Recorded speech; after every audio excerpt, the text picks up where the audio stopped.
Extend a welcome to our Cablecast 13 viewers who will be watching this game on Cablecast. And Jim, it looks like the weather will be a definite factor. Before game, it was very dark and overcast, but now the weather has turned into a freezing rain kind of snow affair here. Well, a crowd of about 150 students on the far side and roughly 300 people from Kingston on this side. Not a huge crowd for this one, and I can imagine with the weather being as it is, I've had something to do with it. But it is going to be in a very exciting game between these two clubs. As Steve Cutway mentioned in the opening there, McGill is the only team that has beaten the Golden Gaels in this regular season, and that game ended on the very last play of the game when McGill scored a touchdown and got the convert necessary to beat the Gaels by 1 point, 34-33. And it's going to be a similar game this week, I would think. Interesting in the Gaels lineup that Langford was introduced rather than Shad, although we know that last week Shad was put in very quickly as soon as the McGill or the Carleton Ravens were threatening to score down at the Gaels end, and Shad went in there for the Gael line defense. And I think he's probably healthy down there on the bench and ready to play should he be called upon to do so. Langford, although, has done an excellent job for the Gaels in at his position. Well, he certainly has, Jim, anchoring that defense, which has played so well all season for the Gaels. The Gaels are to our broadcast left. Will be receiving this Richie Climax kick. Bill Barable and Jamie McKinnon back there, and the football just flew off the tee. Okay, so it's the third-ranked Queens Golden Gaels taking on the seventh-ranked McGill Redmen, and the O-QIFC final set to begin. Calling the first quarter is the sports director, Dan Maloney. Thank you very much, Jim. Climax kicks it away, and it bounces down at the 20-yard line, picked up by McKinnon at the 20, up over the 25 to the 30, and he's tackled down there by a host of McGill Redmen, and the Gaels will take over 1st and 10 from their own 35. Setting up the Gaels offensive unit, Bobby Wright at quarterback, and he'll have Ted Bergeron at fullback, Scott Sterling at the halfback position. Ross O'Doherty is the wingback, Pendergast and John Larson the tight ends for the Gaels. Center Tom Stefopoulos, Tony McDowell and Steve Porter are the guards, and the tackles are Mark Oakley and Steve Hudson. And there's an injured McGill player on the field. We can't get a number there, but that's on the first play. Just underway here, and the Gaels set to start off this O-QIFC final game when their first possession. Well, in the backfield, Bergeron and Sterling. Bergeron 9 for 46 carries in the 49 carries, 46 yards in last week's game against the Carleton Ravens. Sterling was 18 for 92, claimed 2 touchdowns, and is leading the playoff scoring for the Golden Gaels at 12 points.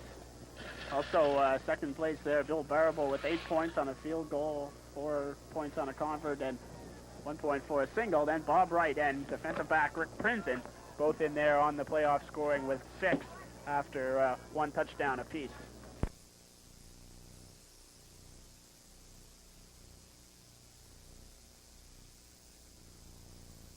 That's Gill's first quarter lead of 16-7 was a fumble by Scott Sterling and then a block punt on the Gaels' 9-yard line. Okay, the Gaels on offense here have O'Doherty in the backfield with, besides Sterling, the pitch out to Scott Sterling around the left-hand side of the line. He's wrapped up by a host of McGill Redmen there. Getting in to put the tackle on him was number 75, Don Burns.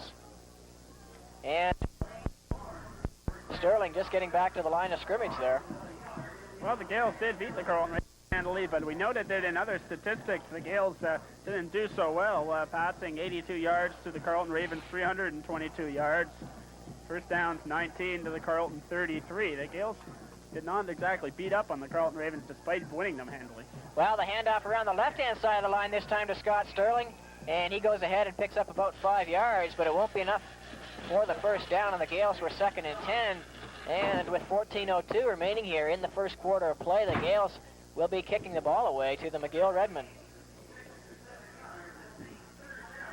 Well, impressive play by the defensive line of the McGill Redmen so far as they held Sterling just at 5 yards there on that series of two carries. Bill Barable kicking with the wind at his back.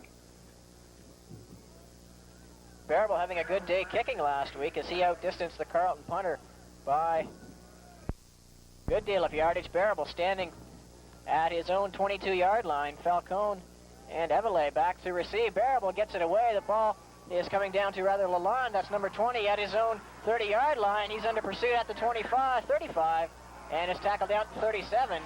As getting in there to make a tackle on him was George Jackson. So, 1st and 10 from their own 37-yard line, and Jamie Crawford running the McGill offense. Jamie Crawford played a couple of years ago for the University of Alberta Golden Bears and took them to the College Bowl. He's trying to take the McGill Redmen to the College Bowl this year. He has Mike Sandham at the fullback position and Sylvain Lemaire, number 22, at the halfback position. The slot back is Glenn Miller, and handing off that time to number 25, Alain Deschamps. He can't get around the right-hand side of the line, and he was tackled down. Getting in there, 51, Joe Valente, and number 50, Gary Kynock.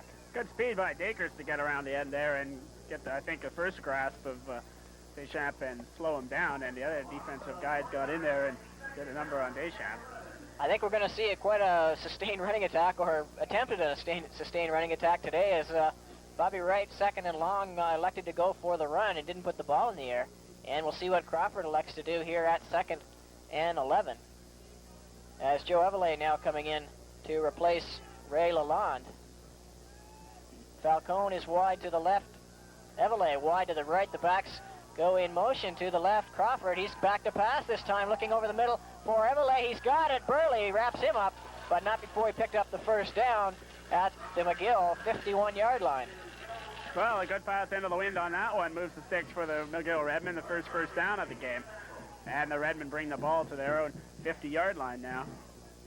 Of course, this is the only team playing the only teams playing the O-QIFC. It's come down to the final between these two ones. And in the OUA McMasters at Toronto at Varsity Stadium for the OUAA final, of course, the winner of that game will be hosted by the winner of this game for the playoff bowl in the East. And the winner of that one, of course, goes to the Vanier Cup.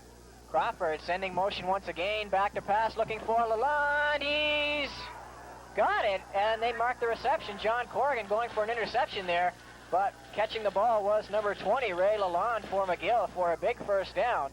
And that pushes the ball into the Gaels' 41-yard line. Some catch by Lalonde as he got hit instantly as he made that catch and managed to hold on to it despite the wet weather and all here and the hit he sustained. So the McGill Redmen move the ball and have their second first down here. Crawford not afraid of this wet weather, as he's been putting up the ball more than he's run with it so far. And now 1st and 10 from the Gaels' 42-yard line. Crawford sending the backs out of the backfield. Will be passing once again, looking for Alain Deschamps, but he's going to keep it himself. Crawford up over the 35 to the 30-yard line, making a tackle on him. Shad, he fumbles the ball, but he was ruled down as picking up a first down there for the McGill Redmen was Jamie Crawford, as he kept that ball himself when Alain Deschamps was covered. Just talking to the coaches, they say that Crawford does enjoy running the ball. They say we're not sure as he's as effective as he does enjoy it, but certainly was effective there as he broke a couple of tackles. Of course, Crawford is quite a big player, 6'5", 205 pounds, so he's going to knock down some of those defensive Gaels halfbacks.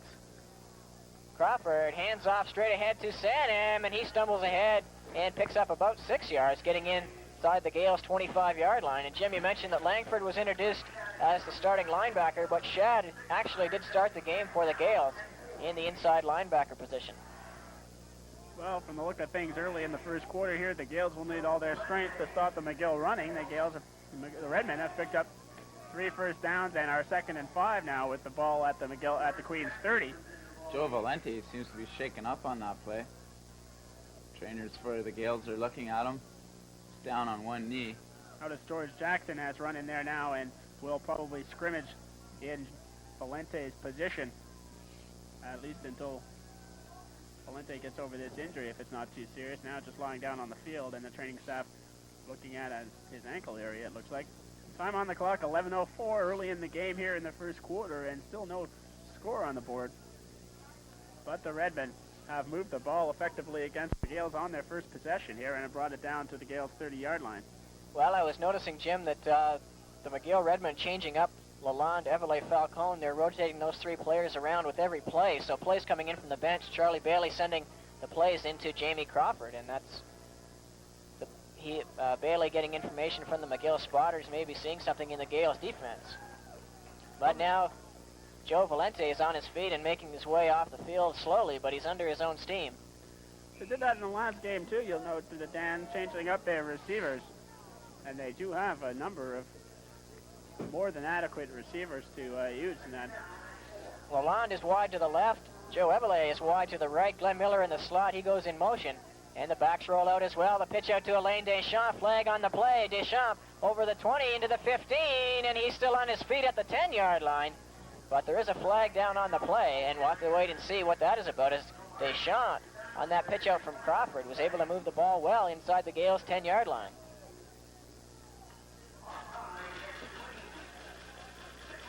Well, an offside penalty against the Gaels is declined.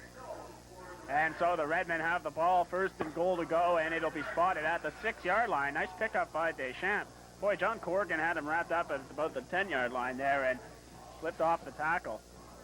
And Deschamps managed to get it down to the 6. First and goal from the 6, rather. Crawford sending Miller to the left-hand side. The backs roll out. The pitch to the other side to Deschamps once again, trying to get around the left-hand side. A good play there by Jeff Kyle to wrap him up for a big loss as the McGill tried to spread out the Gaels' defensive unit there, but Kyle broke a block and threw Deschamps for a loss of about 4 yards. Well, Kyle was lined up across from the fullback, Mike Sanham, there, and managed to throw him off and did make an excellent move to get around to Deschamps and drag him down. So now it's second down, goal to go, but the ball spotted at the 10-yard line. Crawford sending out Falcone to the right-hand side. Lalonde to the left, and back to pass is Crawford, and he's under pressure. Kynock gets a hand on him, and now wrapping him up is Mike Shad, and he's thrown for a loss, as getting in there also on the play was Steve Bodner. So the Gaels unit comes up big there, and they threw Lalonde, or rather Crawford, for another big loss. Well, the big play defense comes up again as Gaels, whenever they do need the big play, the defense comes up with it. And so that forces the McGill Redmen into a field goal situation with their kicker, Richie Klimas, coming on. Well, Klimas will be trying. It looks to be coming from about the 22-yard line. And Klimas, the ball is held. He puts it up. It's blocked, and it goes wide, and the ball will go down in the end zone. Falling on it is John Corrigan, as I did not see who got a hand on it in there for the Gaels, but somebody blocked it. Well, either Dakers or Bodner, I think, were in there, as the two of them were in the backfield after the play occurred, and so the Gaels stop the field goal attempt and will give up only a single. 1-0 for the McGill Redmen early here in this O-QIFC final. So it looked to be 7 points for the McGill Redmen when they were 6 in goal on the 6-yard line, goal to go, ended up with just 1 point, thanks to the defensive work of the Gaels defense, and Bodner, I believe it was, who blocked that field goal attempt. He did block a punt earlier this season. Well, the Gaels take over 1st and 10 from the 35, and Bobby Wright sending everybody out to the left. He's back for his first pass of the game to Bissessar. He's got it at the center field stripe, and Scott Bissessar had a big catch there. And in the pregame show, Jim mentioned we might see, or hope to see, Scott Bissessar have a big game for the Gaels, and he's started out so far. Well, Bissessar, I noticed, is he's wearing golf gloves because of the weather. First of all, it's very wet and it's very cold, so keeping his hands warm and just getting a little bit of better grip on the ball with those golf gloves. Big play there for the Gaels. 8.5 minutes to play in the first quarter. Bobby Wright hands it off to Ross O'Doherty. He's wrapped up right away. Wrapping him up there was Denis Touchette before he could pick up much of a gainage there. Second down now and 10 for the Gaels. 1-0 is the score in favor of McGill. I'm sure the McGill Redmen have adjusted their defenses. They are noted for being weak against the run, but so far they have really held the Gaels' running attack. One interesting statistic that I got from some of the McGill papers that McGill outscored their opponents 56-30 on the season, but that was in the first quarter. In the second quarter, they were outscored 89-61. So now Bobby Wright is under pressure. He's got lots of time to throw, going for Bissessar again. He's got it at the 38-yard line on a big play there as Bobby Wright was throwing under pressure, and he got it away to Bissessar. Well, give the Gaels only first downs in this game. It's got Bissessar, a couple of them on nice passes by Wright, and it's nice to see Bissessar come alive. He's had a couple of mediocre games in there for the Gaels, and the Gaels, between Wright and Bissessar, have had some troubles with passing plays and so on, and we've seen a lot of Bobby Wright passes intended for Bissessar just go incomplete, and it's nice to see Bissessar really coming into this one. Good block thrown in the play there by Steve Porter as well. That's a handoff to Scott Sterling. He's got a first down and still on his feet into the 20-yard line of McGill, and the Gaels are marching here. 3 big plays, 2 passing plays to Bissessar and 1 to Scott Sterling on the run, and he's got a first down for the Gaels at the McGill 20-yard line. Well, the Gaels are answering an impressive McGill rush by putting a possession together themselves and moving the ball easily. This is the 3rd first down. 7:16 showing here in the first quarter, and the Gaels behind by a score of 1-0 on a single by the McGill Redmen. Right, hands off to Scott Sterling around the right-hand side of the line. Sterling to the 20 and is tackled down there. Good play by number 36, Mark Santeri, for the McGill Redmen. Picking up about a yard on the play was Scott Sterling. So far, Sterling's rushed 4 times for 25 yards. So a good average of about almost 6 yards a carry. Didn't get much that time, though. Coming into this game, Sterling has 2 consecutive 2-touchdown games. The last one last week against Carleton, the one the week before against McGill. 2nd and 9 for the Golden Gaels. Bobby Wright on the bootleg, swings it out to Bergeron. It's over his head, intercepted but dropped by number 9, Steve Bailey. And it goes incomplete as that ball was thrown over the head of Ted Bergeron, but Bergeron made a good play to knock the ball away from Bailey. Well, Steve Bailey, he is the son of Coach Charlie Bailey, the coach of the McGill Redmen. He wishes he could have had that one, but good heads-up play by Bergeron as he hit him hard.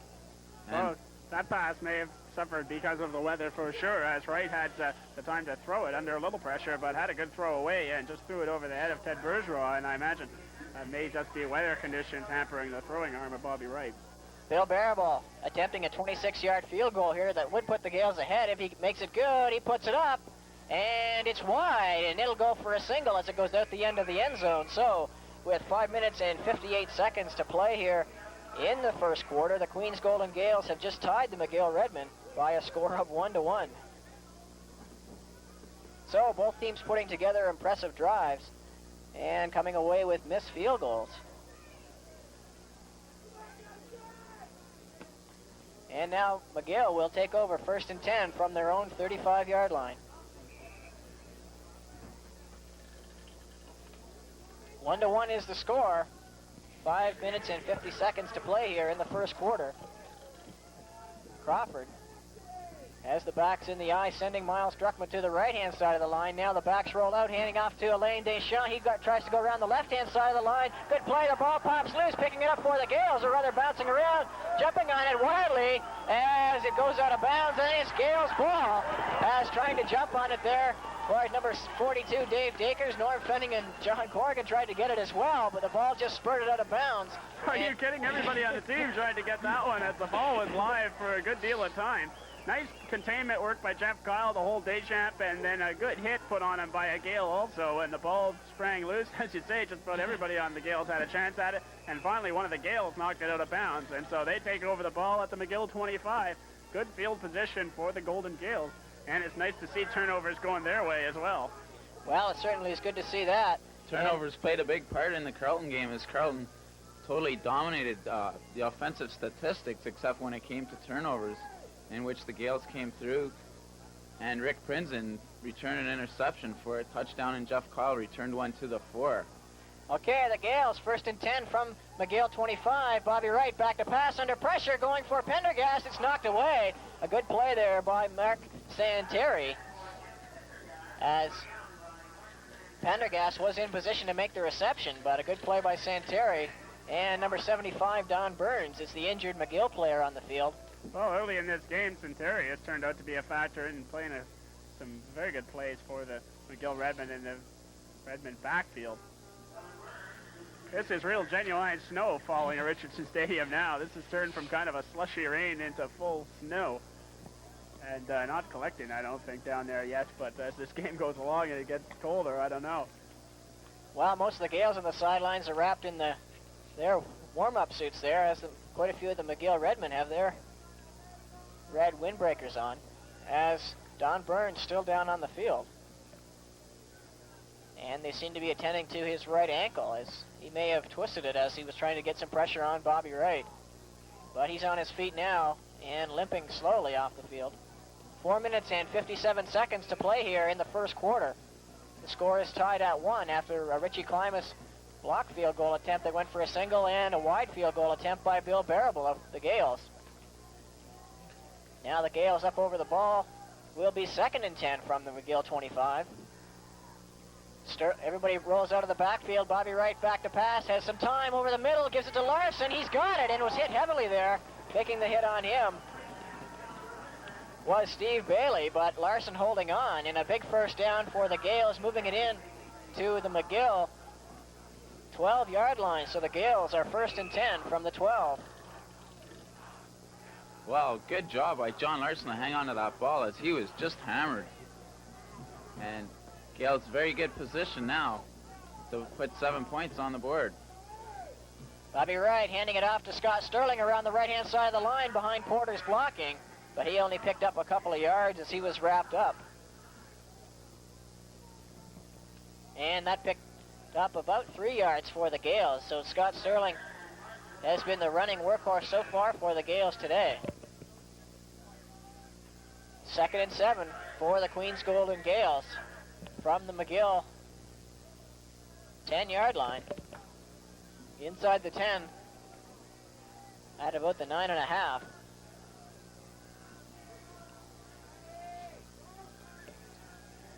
Bobby Wright brings the Gaels up over the ball once again, dropping back to pass, and he's under pressure. He's going to run with it himself, but he's tackled down. Getting a hand on him was number 71, Mark LaRue, and he threw Bobby Wright for a loss that time, moving the ball back to the to the McGill 19-yard line. Nice play by Wright. He looked like he was going to get out of that, and it was an equally nice play by LaRue, who caught him just as Wright was squirting out there. It looked like he was going to get out and have a chance of making that pass.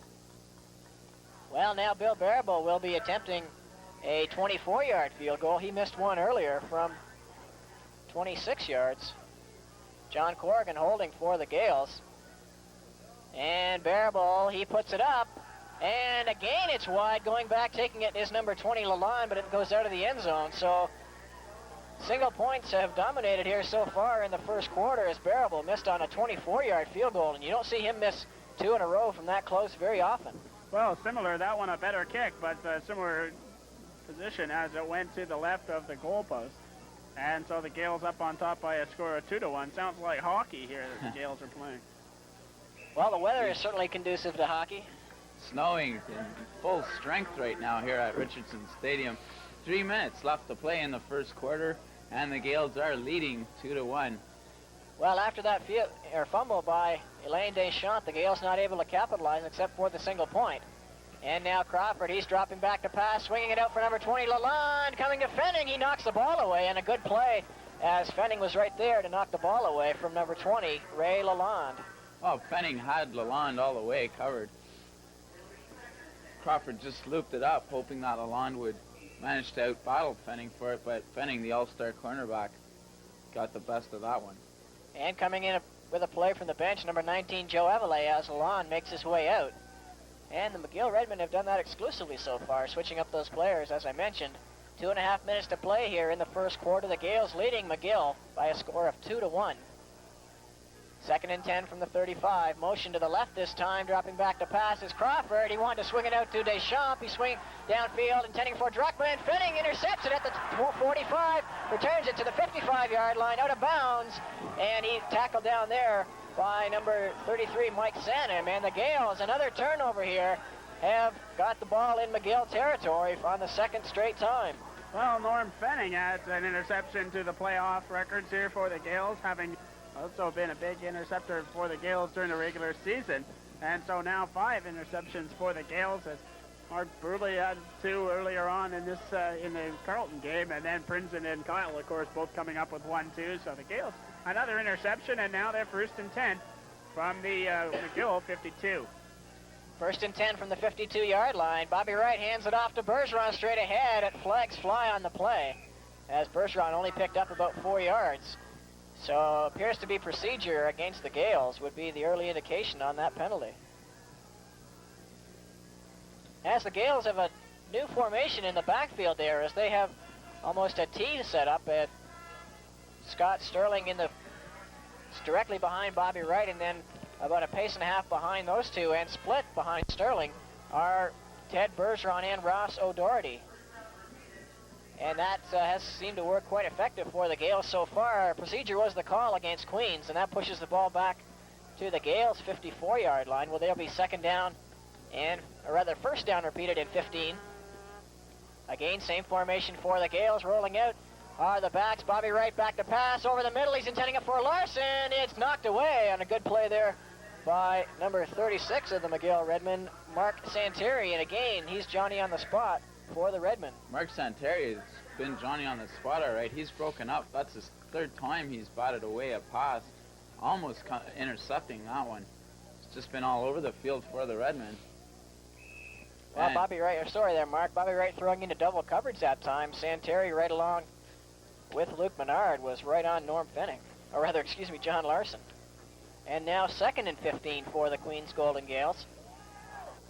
As O'Doherty now in the wingback position, Bissessar wide to the left, and Bobby Wright fakes to Scott Sterling, right, intending for Pendergast over the middle, rather to O'Doherty. He's got it all the way into the 15-yard line of McGill, as Ross O'Doherty out of the wingback position making that great big reception. Well, what a catch by O.D. as that one went down on the wrong side, and O.D. was looking at it one way and then turned around and caught it over the other shoulder and managed to hold on to the slippery ball and take it all the way down to the 15. Nice pass, but a great catch by O'Doherty to turn around and still keep his eye on that one. He, of course, caught a 96-yarder, the Gaels' first touchdown in the McGill game during the regular season here at Richardson. Well, Ross O'Doherty has been the big play man all season for the Gaels. And now the Queens will be 1st and 10 from the McGill 15-yard line after that big play from Bobby Wright to Ross O'Doherty. Bissessar is wide to the right this time. And play action, right back to pass, looking in the end zone, and with it, Larson had the ball in his hands, but it fell away as Mark Santeri put a hit on him. And that goes incomplete, and the Gaels will be 2nd and 10 from the 15. Oh, right on the goal line, Larson had that one, and once again, weather perhaps playing havoc there, and he just didn't come up with it. Nice hit also by McGill, and it goes incomplete. The Gaels 2nd and 10 from the 15. 31 seconds showing on the clock here in the first quarter. The Gaels up 2-1 over the Redmen. Well, the clock is counting down under 25 seconds now. Bissessar wide to the left this time, right. Back once again to pass, flooding the end zone with receivers. Bissessar, just out of his reach, as he was out there with number 21, Denis Touchette. Touchette had good coverage on Bissessar that time, too, and they both had to go high for it. Right. Either of them coming down with it. I think one of them, Bissessar, had his hands on it for a second. Sorry, Jim, Wright just threw that a bit too late, found Bissessar, because Bissessar was open at the time, but once the ball was thrown, the defensive back for the McGill Redmen managed to catch up and give Bissessar some trouble. A little high the ball was, and just off the fingertips of Scott Bissessar. This should be the last play of the first quarter, as Bill Bearable gets 3 chances for a quarter here. And they whistle the ball down here. No time left on the clock, as I believe the Gaels wanted a clean ball. And they're having one brought in now, as Bearable missed on 2 field goal attempts from in close, one from 26, one from 24. He was wide to the left on both of them. And he's coming from the same side of the field. Corrigan holding. It's a good snap. Corrigan sets it up. Bearable puts it up, and it's good. And with no time showing on the clock here, the Queens Golden Gaels have gone ahead of the McGill Redmen by a score of 5-1. And we'll be right back with the second quarter play-by-play.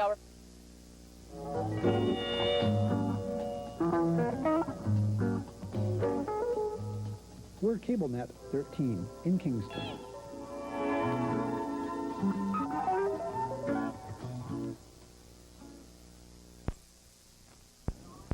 given it up 3 times, twice on fumbles and once on the punt attempt that was blocked. I feel bearable, and Redmen have capitalized on those and are ahead by a score of 6.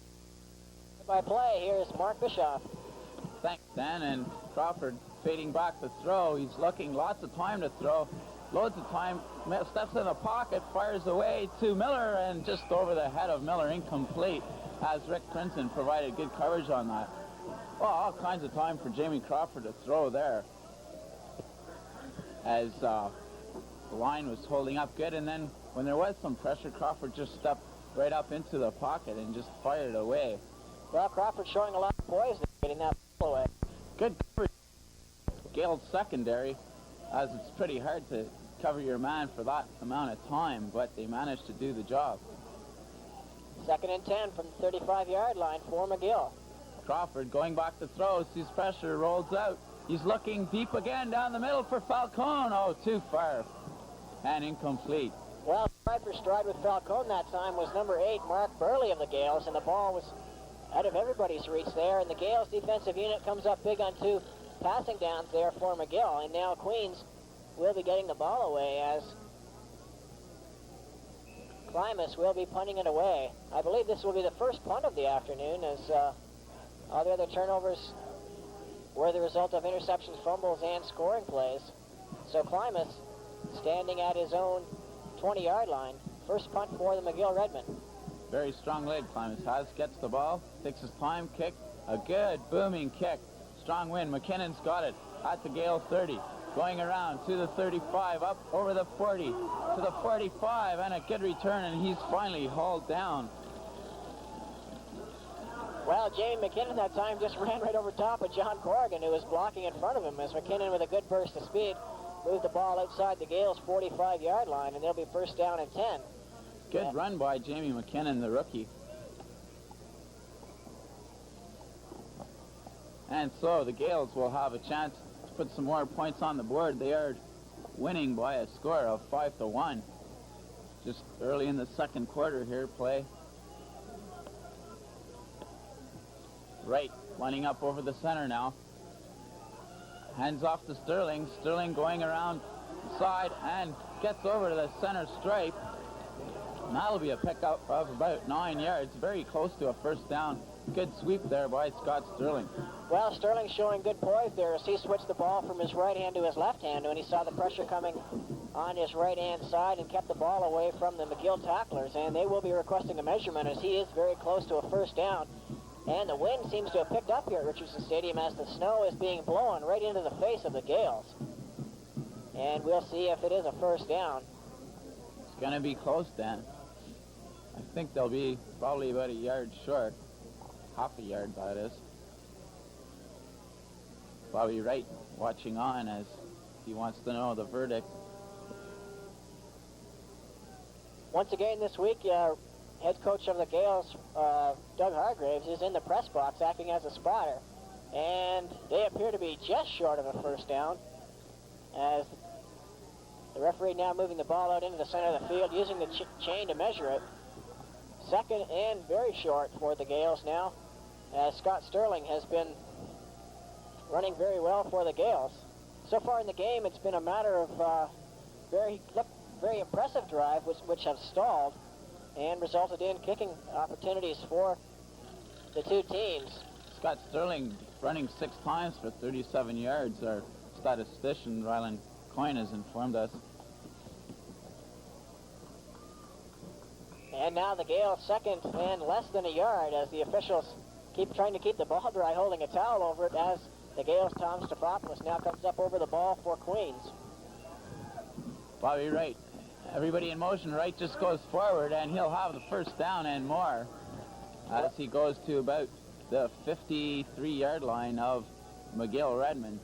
Well, Bobby Wright following the the blocking of the offensive line that time, pushed the ball all the way into the McGill 52-yard line, and Queens will be first and 10 from that area on the field. 13 minutes, 12 seconds to play here in the second quarter. 5-1 is the score in favor of the Golden Gales.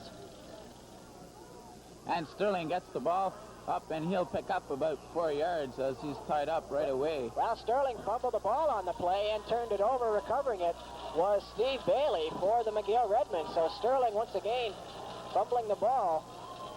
He had one fumble against McGill in the last game that Queens took them on, and now McGill will be first and 10 from their own 45. Well, I think we're going to see a lot of turnovers in this game, Dan. It's very adverse conditions here at Richardson Stadium. It's snowing very hard. The field's very wet as it's been raining and snowing all week. And so the McGill Redmen will have a chance to put some points on the board here. They're at their own 45. Crawford over center. Long call. Gives it up to Deschamps, and Deschamps gets about, that's Sylvain Lemaire, second string halfback, and he goes up the middle for about 3 yards. While I was down there earlier buying my coffee, I could hear John Thompson yelling to the Gaels, "Get your cleats clean, guys, get your cleats clean." And indeed, that's the way it is with the muddy fields out there. The Gaels having a little trouble with footwork. That could be a factor in the game today, Jim. Second down, Crawford. 6 yards to go. Hands off to Lemaire again. Lemaire sputtering and gets some yards, but he'll be short of the first down. Good job by the defensive captain, Phil Marsland of the Gaels, to stop him. Marsland had him wrapped up in a shoestring tackle, but as Deschamps tried to break it, he fell forward and will be marked down about 4 yards down. And just being delivered a first quarter score from the McMaster-Toronto game, there's Rick Miller, is 9-7 was the score in favor of McMaster. So we'll hopefully be able to provide you with scores on that game as this game goes along. McMaster Marauders, of course, making their first appearance in an OUAA final for football. And Klimas now back to punt. Gets the ball, takes his time, kicks it. Another good one. Corrigan's going to get it. He misjudges it. And it's a fumble. Bit of a mix-up in communication. And McKinnon covers up. And the Gaels will be starting very deep in their own zone at about the 5-yard line. So seems like McGill is getting the best of these exchanges on punts. Well, with the wind carrying that ball, Klimas got a good kick away, and the ball was well over John Corrigan's head, and he really did not have much of a chance to catch it. But he knocked it down, and Jamie McKinnon fell on it. Now the Queens will be first and 10 from their own 5-yard line. So Mark's right, they're starting in a hole here. 11:22 to play in the second quarter. 5-1 is the score in favor of the Golden Gaels. Bobby Wright over center now. Sterling in motion. Wright hands off. Counter.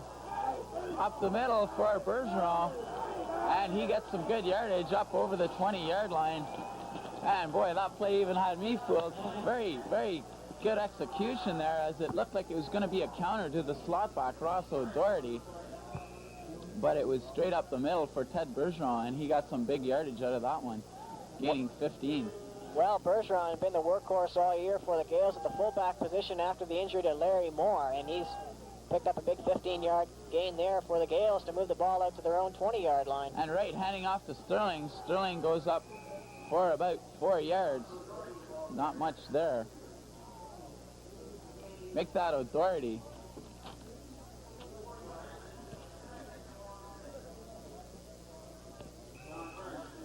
O'Doherty picking up about 4 yards on the play. 2nd and 6 for the Gaels. As under 10.5 minutes to play here now, and there is an injured McGill Redmen on the field. I believe that's number 26, Luke Menard, the deep safety for the Redmen. And Bobby Wright will take this opportunity to go and talk with John Lynch on the Gaels sideline. Menard's down on one knee. He seems to be shaken up. The trainers are talking to him. Doesn't appear to be too serious. Not a bad crowd on hand at the beginning of the game, Mark. Very sparse crowd on the far side, but the main section has quite a few people in it now. It's really picked up, and hats off to those people braving the cold out here. Good crowd noise went up there when the McMaster-Toronto game was introduced. McMaster out ahead after first quarter by 9-7, and the crowd thought that was pretty good, and a lot of applause. But I think the crowd mostly wants to see the Toronto Blues come to Queens if the Gaels indeed go on to win this one. I think it would be the old rivals, the Toronto Blues, that the Gaels would want to meet here on the Richardson Stadium field. Well, they sure would. They haven't met them since 1974, and it would be nice to rekindle that rivalry. As 3 of the big 4 teams, McGill, Queens, and U of T, are still in playoff contention this year for the College Bowl. Of course, 1 and maybe 2 of those teams will be eliminated this weekend. This is a sudden death game here, the Gaels and the McGill Redmen. And walking off the field now is Luke Menard. He's being helped a bit by the trainers. Anyway, Wright is over the ball now. O'Doherty's in motion, fakes the handoff, going to throw, looking deep over the middle to Bergeron. He's got it. No, he couldn't hang on. Bergeron wide open, just couldn't quite squeeze that ball. And Mark Santeri was hot on his heels.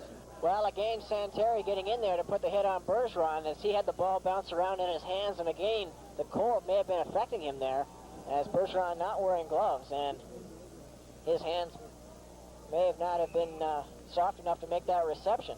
Well, the Gaels had trouble hanging onto the ball last week, but the weather was much better. At least this week they do have an excuse. It's very difficult to hang on to that ball. Bearable now in punting formation. McKinnon and O'Doherty, the blocking backs. High snap. Good job by Bearable. Almost blocked. Gets the punt away. It's fairly short at the 35 and just rolls out of bounds at about the 36-yard line of the Gaels. And not a good punt by Bearable as that snap was quite high. Well, Bearable got it away under pressure, and he was hit after he kicked the ball away, and he was talking with the official about whether not roughing the kicker call, as he was definitely contacted by one of the McGill upmen coming in to try and get the ball. Now, 1st and 10 for the McGill Redmen from the Gaels' 37-yard line. Queens winning here 5-1 with 9.5 minutes to play in the second quarter. Crawford calling out the signals. Miller's in motion. Crawford fading back to throw. It's a quick out to Deschamps, but too far for him as Crawford was under all kinds of pressure there from Gary Kynock. Well, fortunately for the Gaels, that Deschamps did not catch up with that ball as he was wide open and there wasn't a Gael within 15 yards of him. And Coach Hargraves is sending a lot of defensive pressure in on Crawford, and that seems to be telling the tale here as Crawford has missed on a couple of passes with players, Golden Gaels, right in his face. So, well, they believe that Crawford throws a bad ball when he's under pressure, and they're trying to force some interceptions here. Crawford backing up now to throw again. Looks over. Taz Miller knocked away. Good play there as that goes incomplete. Ian Deacon providing the coverage there. He was man-on-man with him as he was the last play. And he comes up with the big play, and now they'll either have to go for a field goal or punt. I'm not quite sure which. Well, usually when you get a back like Everlay, they're going out against a linebacker. The offensive back has quite an opportunity and an advantage in speed, but not that time as Ian Deacon was stride for stride. And this will be a 44-yard attempt coming from Richie Klimas. And that will bring the game, McGill, within 1 once again. Klimas, it's wide, and picking it up there is John Corrigan, and he concedes a single point. And so far the kickers have not had a great game, as only 1 of 5 attempts by the 2 kickers have been good. That is Bill Bearable. He kicked one in. Now that makes the score 5-2, and this is not Golden Gaels hockey. This is Golden Gaels football, but you wouldn't know it by the score. Lots of time left, though. 8:33 in the second quarter. Snow is stopped now.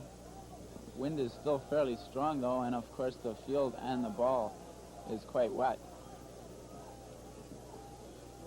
Right over center. Bissessar and O'Doherty go in motion. Everybody's going to the right side. Right back to throw. Rolls out to the right. He's looking. Finds no. Incomplete. As he intended that for Bergeron, but he overthrew him and underthrew Bissessar. Well, under pressure that time coming from number 71, Martin LaRue, the nose tackle for the McGill Redmen, and he was chasing Bobby Wright, and Wright having to throw that one on the run.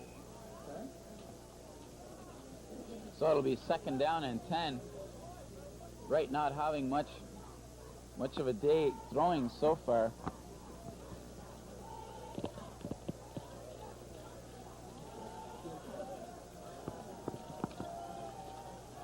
And Wright now calling out the cadence. Everybody goes in motion again. He's back to throw, looking over the middle, has Pendergast. Pendergast at center field. He's got some room, the 50, the 45, the 40, and is hauled out of bounds at the 38-yard line by the defensive back, Mark Santeri. Nice play by Pendergast after making the catch to put a move on the defensive backs to pick up another 15 yards running it. Very alert play by the Gaels veteran defensive end. And that play certainly picked up the crowd as they're coming to life again. I'm sure they want to do a lot of oil thighs today to stay warm. Well, the snow, sorry, Jim, the snow has returned here to Richardson Stadium once again and is blowing very briskly. 7:23 remaining here in the first half of play. 5-2 is a score in favor of the Gaels, and once again, center Tom Stefopoulos wants to have the ball wiped off. I'm going to correct myself there by saying Pendergast has been known to play offensive end as well as defensive end. And so they're going to huddle up again as well. Right, perhaps changing the play here. Saw something he didn't like. And that ball is very wet. The officials doing their best trying to keep it dry. And the snow is really coming down heavily now. And right over the ball. Bissessar in motion, going to the right. Sterling to the left. It's a handoff up the middle to Bergeron, and he gets about 3 yards, not much more than that. Well, that was the same play that Bergeron ran for the big 15-yard pickup when the Gaels were 1st and 10 from their own 5-yard line, but McGill weren't fooled a second time there as they wrapped up Bergeron after a pickup of about 3 yards. It's very interesting, the nose tackle for the McGill Redmen, Mark Lebrecq. He is an all-star, but before the season started, he was not the starting nose tackle as Linden was, and he had a knee injury and put him out for the season, so quite a Cinderella story for him.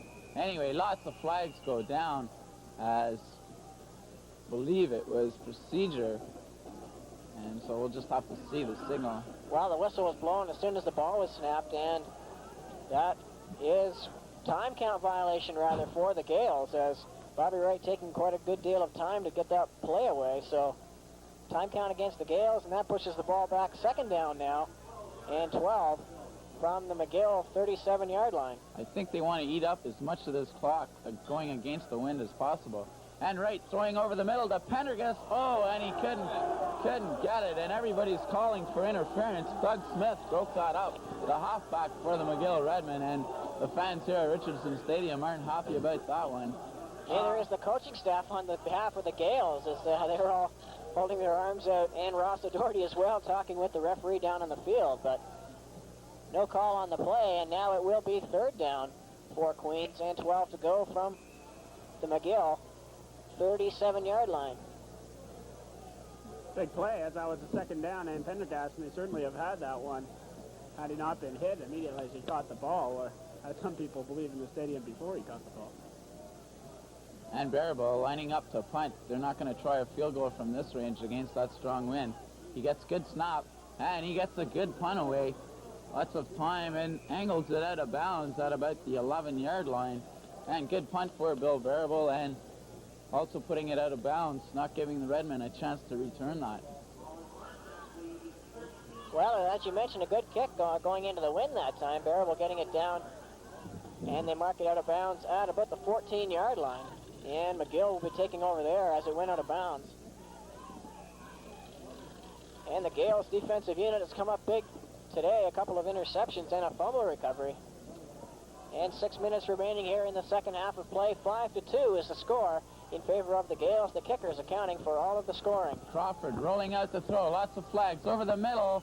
Tries to hit Ray Lalonde with it, but incomplete it goes. And we'll just have to see what the call is.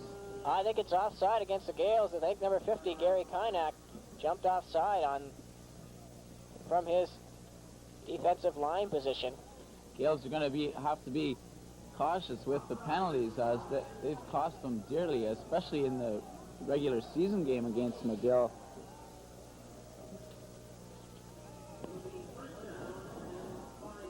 .5:49 left to play. 5-2 is the score. Gaels leading.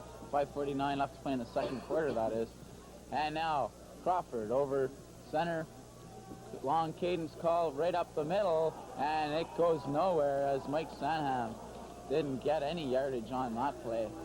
Sanham may have even lost a yard there, as they were first down and 5, and now they'll be second and about 6 yards. Kynock making the tackle on Sanham that time. Approaching 5 minutes to play here in the second quarter. 5-2 is the score in favor of the Gaels, thanks to 2 singles and a field goal by Bill Barable. And McGill scoring all coming from the toe of Richie Klimas on 2 missed field goals. And Crawford back to throw again, looking over the middle, sees Lalonde and just missed him. Oh, John Corrigan was thinking interception all the way on that as he stepped up and the ball just popped through his hands.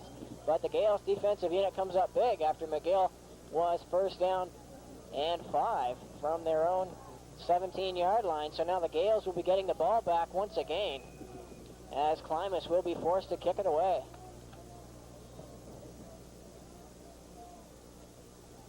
We should mention that the first quarter score in the OUAA final game was McMaster 9, Toronto 7. We hope to be able to provide you with scores on that game as this game continues. Oh, bad snap, and Klimas gets a kick away. Not too good. Going to Corrigan. Corrigan has trouble hanging on, and does. That's the second time Corrigan has had trouble with the ball.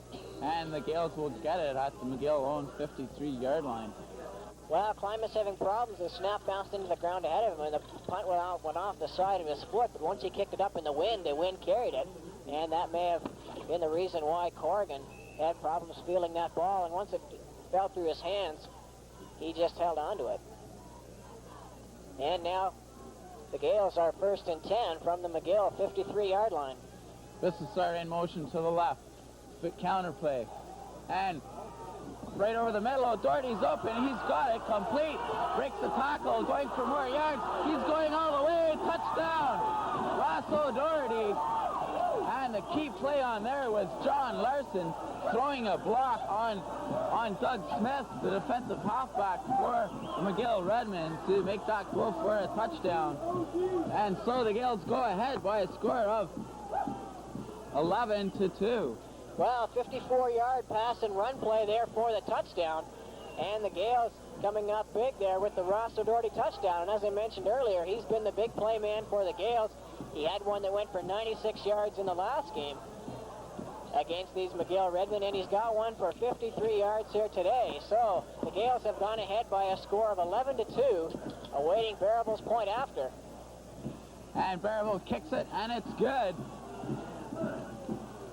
Oh, nice running by O'Doherty after taking that ball, too. And he put a few moves and got a couple of blocks there as well and ran into the end zone for the 6 points. O'Doherty has really been the clinch player for the Gaels over the last few games as he made some big pickups. And he made a big pickup earlier in the first quarter here as well to get Gaels in the scoring position. And the first major coming from right to Ross O'Doherty. And the Gaels up 12-2. The winner of this one, remember, the O-QIFC final goes on to the game that will decide whether they get into the Vanier Cup or not against the OUAA team.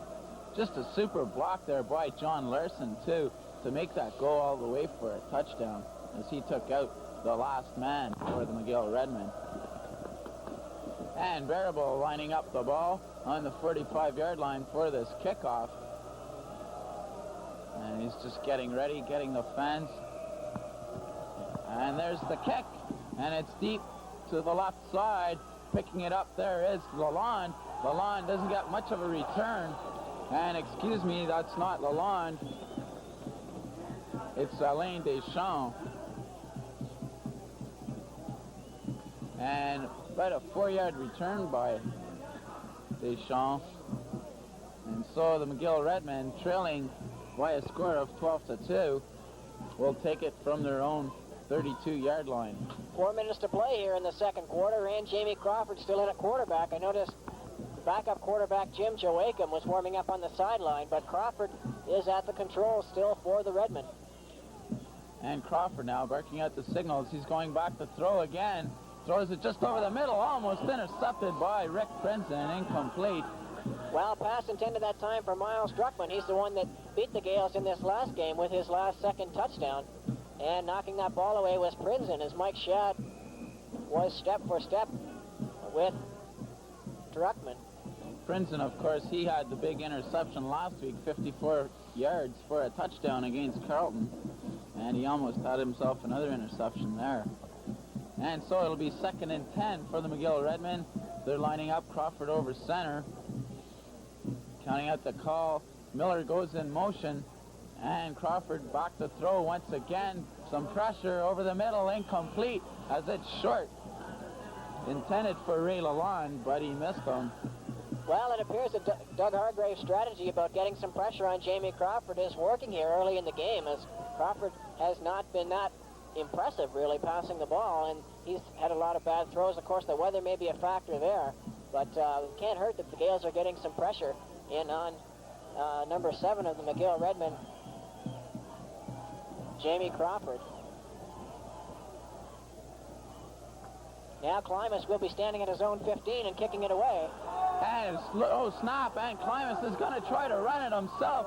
He gets to the 30, the 35, and is finally knocked off his feet at the 38-yard line, and he'll be short of the first down, and that is a big play for the Queens Golden Gaels, as they'll take the ball right there instead of receiving a punt from the McGill Redmen. It's interesting to note that was another bad snap that caused that play, and that's 3 times now, twice for McGill, once for the Gaels. Alert running by bad snaps. Alert running by Klimas on that play, though, Mark, as he almost made it back to the first down territory, and the Gaels driving him out just 2 yards short of that. Klimas really showing some speed under pressure there, but doesn't quite make the yardage, and the Gaels will take over the ball at the McGill 37-yard line, and good field position for the Golden Gaels, who are out in front. The 3 whistles blow to indicate 3 minutes left here in the first half of play. Interesting statistic is no yards so far for the McGill Redmen in the second quarter. And here's Wright rolling out to the left to throw. He's going to run. He's got lots of room to run for it. And he gets to about the 31-yard line of the McGill Redmen, but a yard short of the first down, as he had all kinds of room to run. Should mention again that if the Gaels were to go on and win this game in the playoffs, then they would be just sealing a tradition or a trend that's been developing the O-QIFC between these two teams over the last few years, as the Gaels in 1981 and 1980 both times lost the regular season game against the Redmen, then came off and won the playoffs. They've won 4 straight playoff games against the McGill Redmen in the last 5 years. One of those only a semifinal, the other ones all finals. Of course, including the miracle of McGill in 1981, where they went up against the Dirty Dozen and pulled out a 26-19 victory. And Wright just keeps the ball himself to get the first down, and I believe he does have it, as he only needed about a half a yard. Yes, he does. Another interesting statistic I noticed, Jim, was that of the last 4 games these teams have played, the visiting team has won, but hopefully the Gaels will stop that trend this game here. Well, they seem like they may be able to do that, as they're leading by a score of 12-2 with approaching 2 minutes on the clock here at George Richardson Stadium. The Gaels are first down and 10 from the McGill 27-yard line in a snowy and blowy day here at George Richardson Stadium.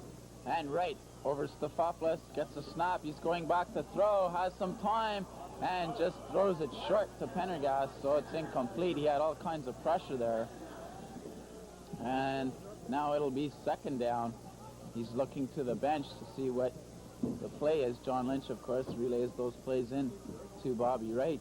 In the second quarter, interesting statistics so far, Jamie Crawford is 0 for 6 in passing, and he's only 2 for 12 on the entire game for 31 yards. And that's almost the way Bobby Wright was in this game against McGill last week, or 2 weeks ago at homecoming, where Wright was 2 for 9 in the first quarter. And Bobby Wright going back to throw. Rolls out a bit to his right, throws over the middle. Oh, almost intercepted by the defensive back, number 27. Well, that was number 21, rather, 21. Denny Touchette, intended for Bissessar on the play. And again, the Gaels stall after getting in good position. And now Barabel will be attempting a field goal. And this should be quite a long field goal, intending that it's going into the wind. Very long field goal indeed, Dan. Well, I think he might just punt it.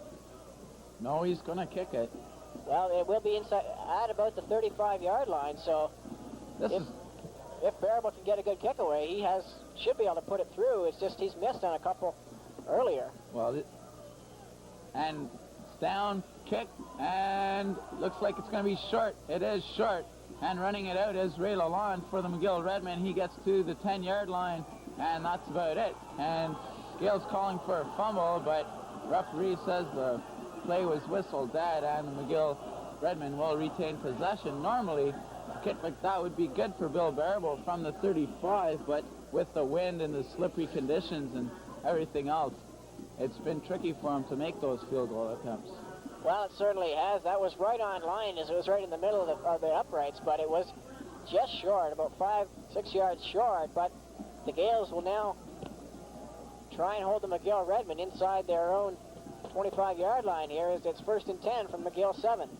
And now Crawford on a counter gives it to Deschamps, and Deschamps gets maybe 2 yards, not much more than that. Make that Andy Holman the running back.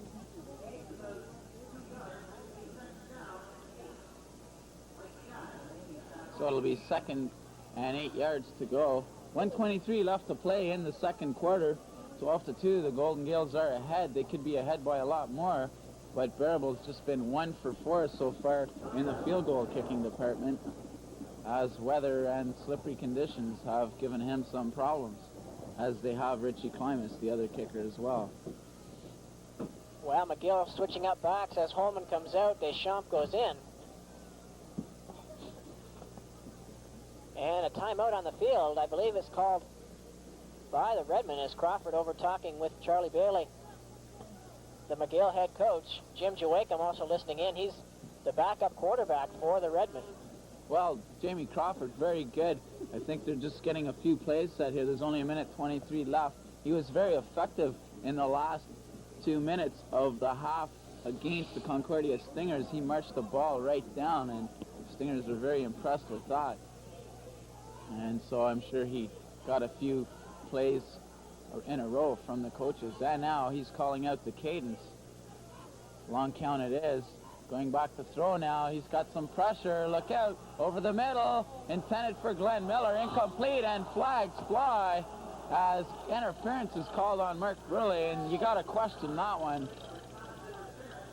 Well, I think Burley did have the intended receiver Everlay wrapped up on the play. It was a very close call, but it gives McGill a first down now with 1:18 to go at the McGill 21-yard line. So it looked like the Gaels might have been able to stop them there as Crawford was throwing under a great deal of pressure. But the pass interference penalty gives McGill a first down from their own 21-yard line. And Crawford lining up over Steve Gedney, the center, calling out the signals. Fades back to throw. He's looking to his right and finds Glenn Miller. Incomplete. Good timing there by Rick Prinzen to provide the coverage for the Gaels. Well, Prinzen just getting a hand in to bat the ball away as Miller appeared to have the reception, and he would have had a first down, but Miller was able to knock the ball away. So it'll be 2nd down and 10 from the 21-yard line. McGill Redmen deep in their own zone. They did get that one first down on the interference call to Mark Burley. And Crawford now lining up over the center. Gedney. Miller is in motion. And now Crawford going back to throw. He's got all kinds of pressure. Throws it deep down for Miller. Miller's got it. No, he doesn't. Incomplete as Ian Deacon managed to trip him up, and Miller lost the ball and didn't have control, so they'll rule that one incomplete, and that is a lucky break for the Gaels as Miller was all the way down to the 40-yard line of the Golden Gaels. Well, Miller was showing good speed there, getting in behind Ian Deacon, and Deacon was able to tackle him and knock the ball away, and McGill will be forced to kick it away as Klimas will be standing at about his own 5-yard line. He's had problems with the last 2 snaps, which he has received on kicking downs. And now a good snap this time. Klimas getting it away. A beautiful punt. And there McKinnon fields it at the 45. Going over the 50. Gets to almost center field.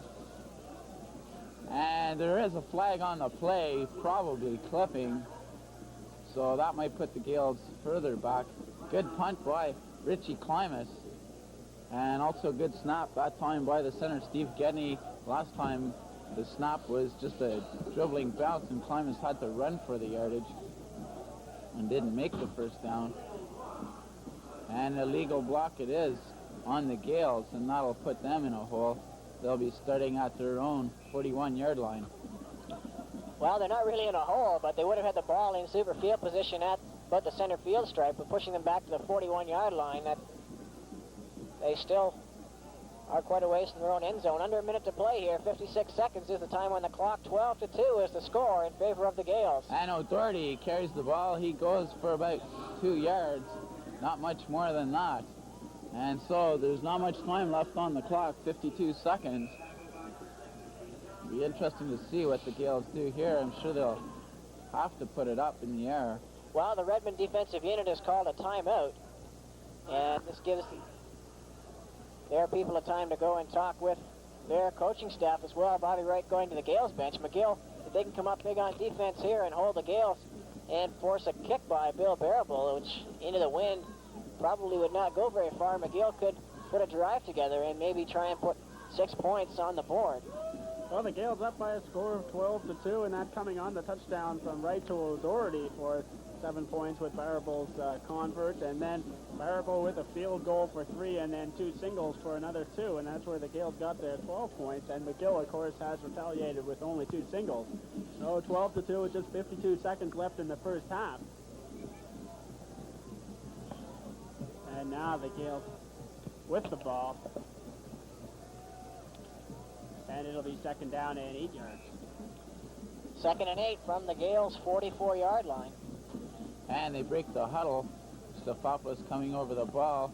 And Bissessar in motion again. He's going to the right along with O'Doherty. They're all going to the right, and Wright's going back to throw. He's got some pressure on him. Throws deep to Pendergast. Intercepted by Touchette. And that's a big play for the Redmen as the defensive halfback, Denny Touchette, comes up with the interception, and the McGill Redmen will have possession at their own 40-yard line with 45 seconds left to play. Well, Bobby Wright just hung that ball up in the air, and Pendergast was in double coverage once again, and Touchette came down with the ball as Pendergast could not go up for it. So with 45 seconds to play on the clock here in the second quarter, the Gaels leading by a score of 12-2, and McGill 1st and 10 from their own 40-yard line. And now Crawford calling out the cadence. And he's going back to throw. He's got some pressure. Throws down the sideline to Miller. Intercepted by Benning. And Benning carries it to the 40, the 35, the 30. Oh, he almost went all the way. Jeff Coyle, that is. And brings it right down to the 20-yard line. Jeff Coyle does. He came up with a big interception last week. And once again, a key interception there as it stops the McGill drive, and it gives Queens excellent field position at the McGill 21-yard line. Well, there's a flag on the field, and I think this is going to come back. I don't know if the interception is going to count or not, but they're going to bring back the ball to the Gaels territory here. Well, the penalty is holding, Jim, against the Gaels, but it was after the interception occurred. I believe that's what they're calling it, so it will be Gaels first down, but the interception run back will be nullified, and the Gaels will be 1st and 10 from their own 40-yard line. So that big run back by Kyle has been nullified, but the Gaels still have possession of the ball. Jeff Kyle determined to score a touchdown for the Gaels defense as he had an excellent opportunity last week and brought it back as close as he could to the 4-yard line on a great interception. And on this one makes a big yardage pickup too. Doesn't get it in the end zone, but it's all called back on the yards in any case. And 1st and 10 for the Gaels from their 40 now. Nice interception by Kyle. And now right over the ball. It's snowing heavily. And right, play action. Looking to throw over the middle. He's looking for Bissessar or Pendergast make that. And incomplete goes the play. Well, I'm surprised that the Gaels aren't just letting the clock run out here, as if they could use 3 downs and have the clock run out, but with that incomplete pass, that stops the clock at 27 seconds, and they could conceivably turn the ball back over to McGill with some time left on the clock if they do not pick up a 1st down here. I'm sure Wright will make this a long count. And he's over the ball. And play action once again, rolls out to his left. He's going to run with it himself and doesn't get too much yardage. Gets about 6 yards, not much more than that. On the play, brings it over to the Gaels' 47-yard line. Well, the Redmen have called a timeout here with 20 seconds to play in the first half. And that's a good point, Dan. I wonder why they didn't run down the clock a lot more. Of course, McGill can use a timeout to stop the clock like they're doing now, but still they would have ran off some more seconds on that clock. Well, now Baraboo will be forced into a punting situation here as the Gaels find themselves third down and about 4 from their own 46-yard line. And they may see quite a bit of pressure on Bill Baraboo here, as the last punt he had, I believe it was quite high, and he had trouble getting it away. He's standing at about his own 34-yard line. Well, I'm surprised they're not going for the block here. They're setting up for the run back. You'd think they'd go for the block, try to get good field position. Anyway, there's the snap, and Baraboo fumbles it, and he makes a throw to Corrigan, and Corrigan doesn't get any yardage. It's just back to the original line of scrimmage. There's flags thrown. I believe it's because Corrigan's an illegal receiver. And Baraboo, it was a fine snap, and he just, the ball slipped through his hands, and he tried to make a pass there. Well, once again, the Gaels defensive unit, or their punting unit, has trouble with the snap there, and as a result, Baraboo had to throw it away. It went to Corrigan, and being an ineligible receiver, that is a penalty against the Gaels. It's declined by McGill, and now with 12 seconds to play on the clock, the McGill Redmen get the ball back once again in Gaels territory, and they'll be first down and 10 from the Queen's 44-yard line. And Crawford over center. In motion is Deschamps and Sanham. Crawford back to throw. Lots of time. Pressure now by Kynock, and they've got him for a big loss beyond the center field stripe out about the McGill 53-yard line, and in there as well was Bodner. There is a flag down on the play, which would have, in the area of the Gaels' defensive backfield. We'll have to see what that penalty is about, as referee talking with Gaels defensive captain Phil Marsland, and I'm sure the Gaels may decline that penalty if it is such, and force McGill into a big second down play. And the McGill Redmen is down on the field injured. Can't pick up his number from here. Penalty was holding against McGill, and it's declined by the Gaels, and that forces McGill into a second down and 22 situation. Well, they have to go for all the marbles here. Well, they may have been able to attempt a field goal at least to try and put some points on the board had they been able to move the ball in from the 44-yard line, but with 7 seconds on the clock, they may have time for 2 plays if they can make the first one a quick one. Good pressure there by the Gaels defensive unit. That time is sacking Jamie Crawford for a loss, and I believe that's the first sack of the game. Second sack of the game, rather. Ryland Klein, our statistician, informs us. Well, the McGill player is still down in the field right on the 50-yard line, and he's now moving into a sitting position at the moment, but he's looks like Alain Deschamps. And if it is, that would be a very severe loss to McGill. He is their starting halfback. Although they have quite capable running backs, halfbacks, in Sylvain Lemaire and Andy Holman. So we'll just have to see. Or rather, the injured player is number 45, rather. Glenn McDonald, the backup center. And so far in this game, Crawford has not been very impressive passing. He's been 2 for 15 for 31 yards, and he's thrown 2 interceptions. So Crawford not having one of his better games so far. Of course, the weather's having some effect, but let's give some credit to the Gaels defense. No time on the clock, so this will be the last play of the first half. And here comes Crawford. He's working out the signals. Miller in motion. Crawford just keeps it himself, tries the quarterback sneak. He's getting some yardage, but is finally tied up at the 43-yard line of the Gaels. And so not much of a play there. Now a flag thrown, perhaps an unsportsmanlike penalty. And that flag was thrown after the Crawford had been whistled down, so we'll just have to see who the penalty is against here and whether we will have another play, as Crawford just got back to the original line of scrimmage at the 44-yard line. Can't end a quarter on a penalty. And it's to the McGill Redmen, and of course the Gaels decline it, and they go into the dressing room with the halftime lead of 12-2. Their coach about that first half, and they have a chance to go over what the defenses of both teams are doing and what the offenses of both teams are doing, and how they're going to run their offense against them. We've seen the Gaels. The Gaels coaching staff is brilliant at that, and they've done that over the years. They've come from behind, having picked out what happened in the first half and run against the weaknesses, and they've done an excellent job in that respect. And the McGill Redmen with Charlie Bailey as co-coach of the year with Doug Hargraves is going to be doing the same thing, and I'm sure he's decided how the McGill Redmen are going to try to run their offense against these Queens Golden Gaels in the second half. There's no doubt this thing is certainly in no respect over. The Gaels ahead by 12-2, but still 30 minutes of football to play here, and it's going to be a good one. I never knew that the Golden Gaels had 2 sets of sweaters as they came out here dressed all in clean sweaters here for this second half, and I bet that provides a little warmth. Yeah, it certainly would, Jim, as I was down at field level in halftime, and all the Gaels are talking about going in and getting dry socks on. So they're all ready to go here in their clean uniforms and dry socks, and they'll be kicking it away. And here with the third quarter play-by-play is Richard Brower. All right, Barabel kicks it down, taking it to 35. Redmen take it up to about the 45, and they're down there. Just under play here, 12-2 is the score. Gaels ahead.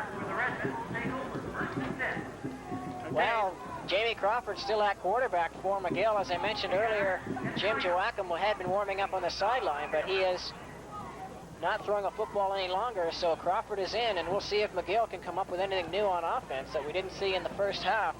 14:48 is the time to play here in the third quarter. The Gaels leading 12-2. Redmen from their own 45, motion left. Crawford going back, now moving right. He swings it out to the sideline. It's number 25, Alain Deschamps, and he has the first down just across the midfield stripe. Well, we saw that play earlier in the game where Deschamps was wide open, no Gaels near him. However, the ball was overthrown that time, and this time, however, they made the reception, and Jeff Kyle made the tackle on Deschamps after he picked up about 12 yards. So now McGill will be 1st and 10 from the Gaels' 51-yard line. Redmen coming right back out with the pass again, so it looks like they may be passing a lot this half, as that's the way their offense tends to move the ball.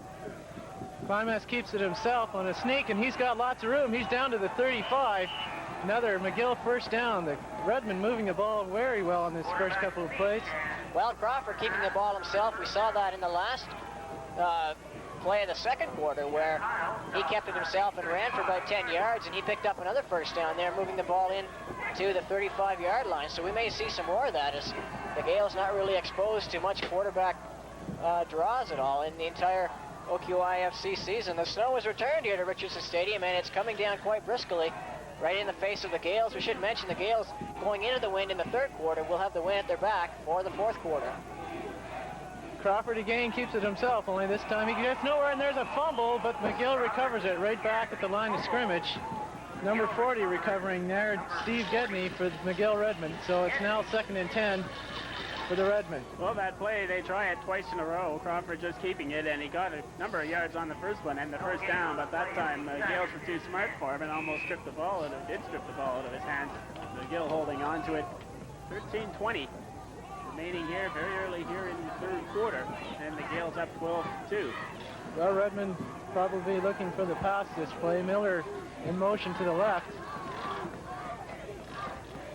Okay, Crawford dropping straight back. He's looking for the pass. He hasn't got any room now. He's got to run this one. But the Gaels pursuing him, and he's down again on the sidelines, right back to the line of scrimmage. So the Redmen are now in a kicking situation. Well, the flag down on the play in the Gaels' backfield that may indicate holding against the McGill Redmen. We'll just have to wait and see what the official call is as talking to the Gaels. And it appears to be, yes, that is the penalty. Holding against McGill. The Gaels take the penalty, and this pushes McGill back, and they'll be 2nd down and 20 yards to go from their own 45-yard line. So rather than allowing them a field goal attempt on 3rd down there, they're going to make them go 2nd down over again from the 20-yard line. As Crawford scampered out of there quite quickly, but he did not able to turn it upfield, as Jeff Kyle getting out there, Mike Shadd as well, to put the hit on him. Well, Gaels probably making a wise choice. The Redmen do have the wind with them, so now it's 2nd and 20 for the Redmen from the Gaels 45-yard line. Backs in motion, Crawford again back to pass, but he's got Marsden on him, but he drops it out up the middle. Gaels all over them. Appeared to be number 33, Mike Sanham, picking up a little screen pass there up the middle. The Gaels getting a lot of defensive pursuit in there as they were in there on the play before that, and that made Crawford scramble out of there and lose some yardage. And then on that one, a lot of pressure and makes him throw it to Sanham. Sanham right in the middle of all the Gaels defenders there. Couldn't make many yards after making the reception. Well, So third down will come up. Sorry there, Jim. Number 40, Steve Gedney, was right standing beside Sanham, and he almost made an attempt to go after the ball.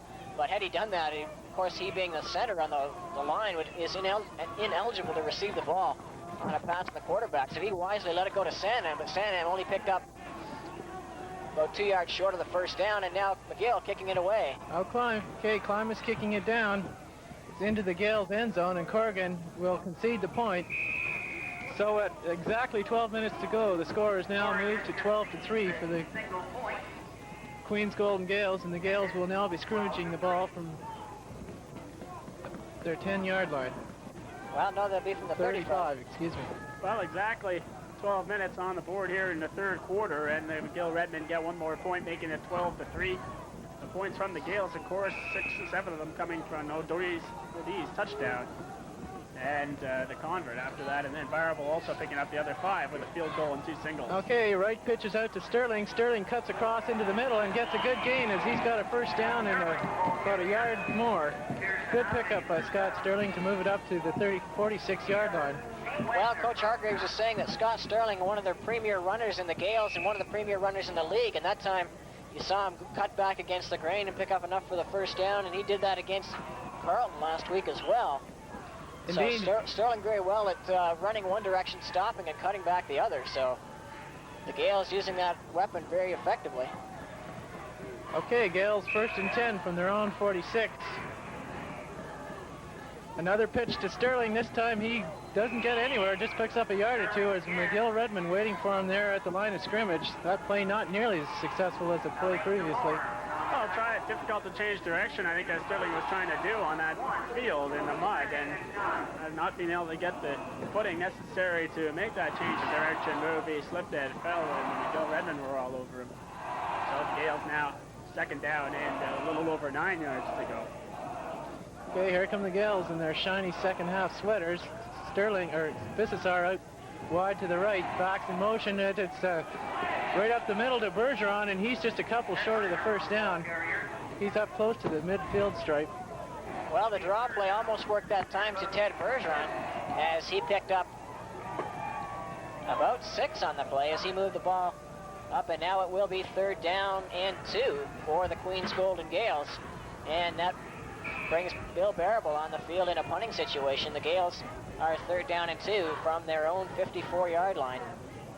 Okay, Barable back at about his own 40-yard line. He'll be kicking this one into the wind, needing a good kick here to get the Redmen into their own zone. It's a good snap this time, and Barable unfortunately makes a bad kick, and he kicks it out of bounds, and the Redmen will take over at about their own 45, but there is a flag down on the play. We'll have to wait and see what the call is. The penalty appears to be holding against the Gaels as one of the up backs, McKinnon or O'Doherty, is guilty of holding against one of the onrushing McGill Redmen. That's the penalty. It's declined by the Redmen, and they'll be 1st down and 10 from their own 46-yard line as Barable did not get a good kick away at all. Well, the stick's barely moving there, and now the Redmen will be taking over from about their own 46-yard line. 12-3 is the score. 10-20 left to play in this third quarter. We've got Falcone out and Lalonde out the other side. Miller in motion, and backs in motion now, and here's the handoff to Deschamps, but he gets nowhere as he's hit right just a couple yards past the line of scrimmage. Or excuse me, Sylvain Lemaire.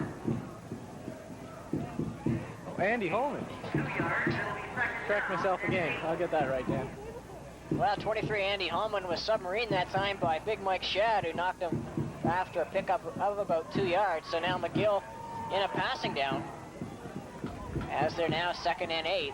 9:40 remaining here in the third quarter. 12-3 is the score in favor of the Queen's University Golden Gaels. Early movement by the Gaels. There's a flag down, but Crawford's back to pass. Down into the sidelines to Miller, but he's overthrown. Well, once again, I think number 50 of the Golden Gaels, Gary Kynock, jumped offside on that play as he was not able to get back. And that will make a 5-yard penalty, so that'll mean that McGill will be now second down and 3 from their own 54-yard line, 53-yard line, make it. Well, the penalty is called. It's offside against the Gaels, so now it's about 2nd and 4 for the Redmen from their own 53-yard line, make that. That penalty helping the Redmen as they had an incomplete pass to play before, but now Redmen in good shape, 2nd and 4. Straight up the middle, it's Holman again, or rather, excuse me, Mike Sandham, and he picks up the first down as he gets across the center field stripe and into the Gaels' 50-yard line.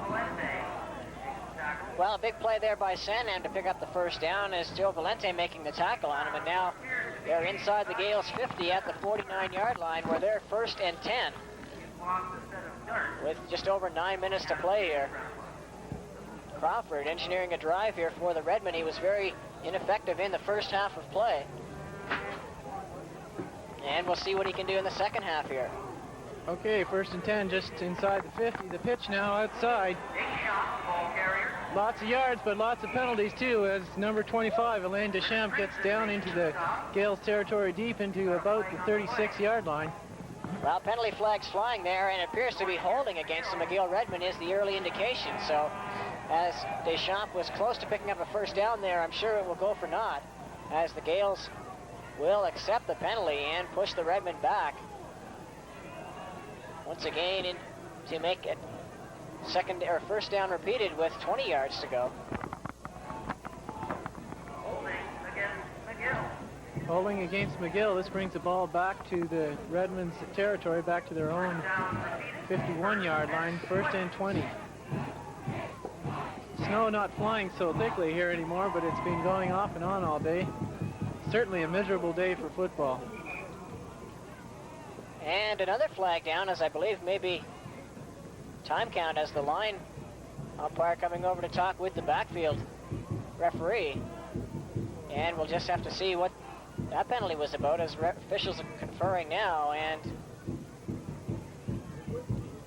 moving in to find out what the play is are the Golden Gaels. And unsportsmanlike conduct penalty against McGill, and that pushes them back another 10 yards. So now make it 1st down and 30 yards to go from their own 41-yard line. Well, one of the coaches on the bench said something that the referees did not like, and that's why that penalty happened.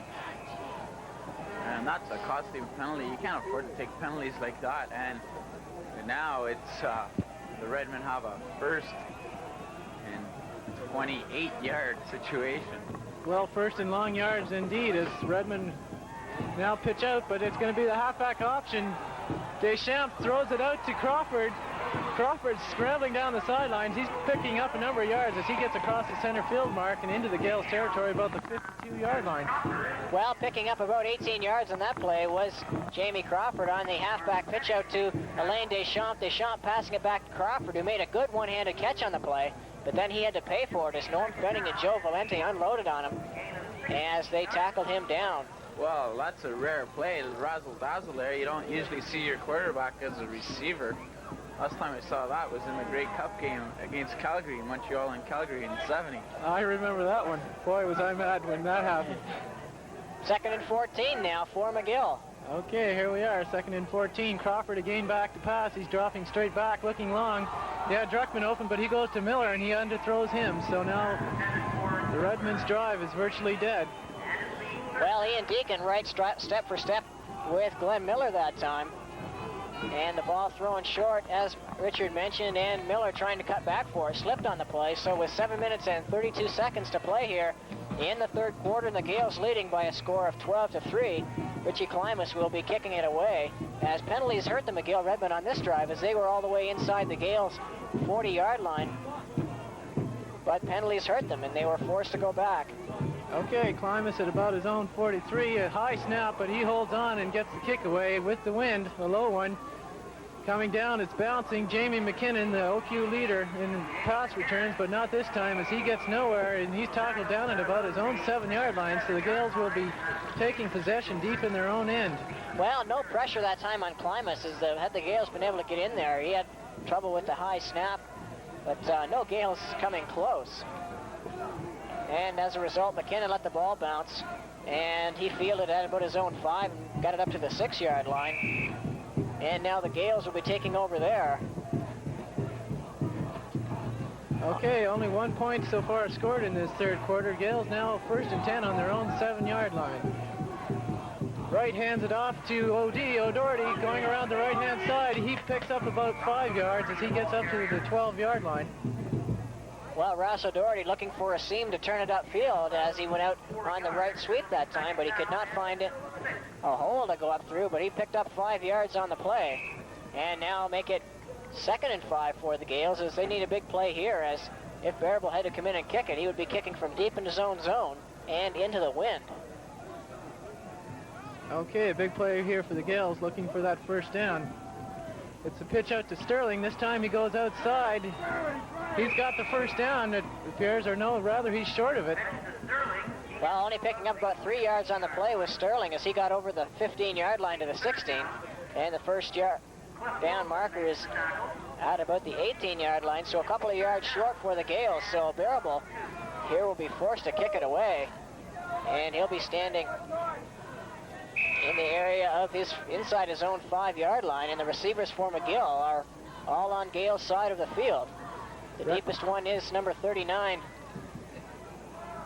Falcone, who's standing at the Gaels' 45-yard line. Well, indeed, Redmen looking for good position as Bearable is kicking against the wind. Bearable runs back on the snap, though, and concedes a single point. He's still got the ball in the end zone. Finally, he runs out of bounds. Well, a safety touch there for the Gaels, so Bearable giving up 2 points on the play there with 5 minutes and 41 seconds to play here in the third quarter. So now the Gaels will be kicking the ball away from, I believe, their own 35-yard line, as rather than kicking from deep in their own zone and giving McGill good field position, Bearable will kick it away from his own 35-yard line. So that makes the score the McGill Redmen 5 and the Queens Golden Gaels 12. So the Gaels pay 2 points there and pick up about 30 yards of real estate.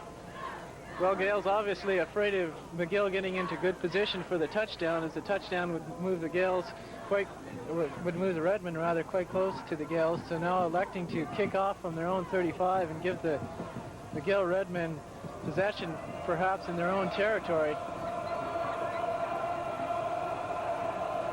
Okay, Bearable set to kick, and he puts it up. Kick against the wind. Falcone has it on his own 30 up to the 40, 45. He's got room. He's going way out across the other side now. Corrigan gets a hold of him, and he's taken down at about the 52-yard line. So McGill Redmen still inside their own territory, not getting as good position as they would have on the punt. Well, that's right, Richard. Good decision there by the Gaels coaching staff to elect to give up the safety touches. That did not change the score that much. McGill now needs to convert a touchdown to tie the Gaels, but still lots of time left. So rather than, they are going to make McGill work for their touchdown here, as McGill 1st and 10 from their own 51-yard line, rather than having them be first down inside the Gaels' territory. Okay, backs in motion to the left hand. Crawford goes out and moves left. He's under pursuit, though, and he's down as number 51, Kynock, is all over him, and that's a big sack as Crawford is all the way back to his own 36-yard line. Well, Kynock and Joe Valente getting in there to put the hit on Jamie Crawford for a big loss. And Doug, I keep remembering back to what Doug Hargraves was saying, that, Crawford, if you get some pressure on him, he's just like an ordinary quarterback, and that's what he looks like here with Gaels in his face all day. He's not very effective as a passer. 4 minutes and 44 seconds to play in the third quarter. The Gaels leading by a score of 12-5, and it's 2nd down and 25 for McGill. Well, indeed, 2nd and 25 it is, and the Redmen are now in a tough situation. Crawford going back to pass. He throws it down to the sidelines, but a terrible pass. going to number 19, Evele, but nowhere near him. So now the Redmen are forced into a punting situation from inside their own territory, about their own 38-yard line. Well, the Gaels defense is getting to them as Crawford that time sprinted out without even having to, I think, and threw the ball quickly on the run, although he didn't have as much pressure on that play as before.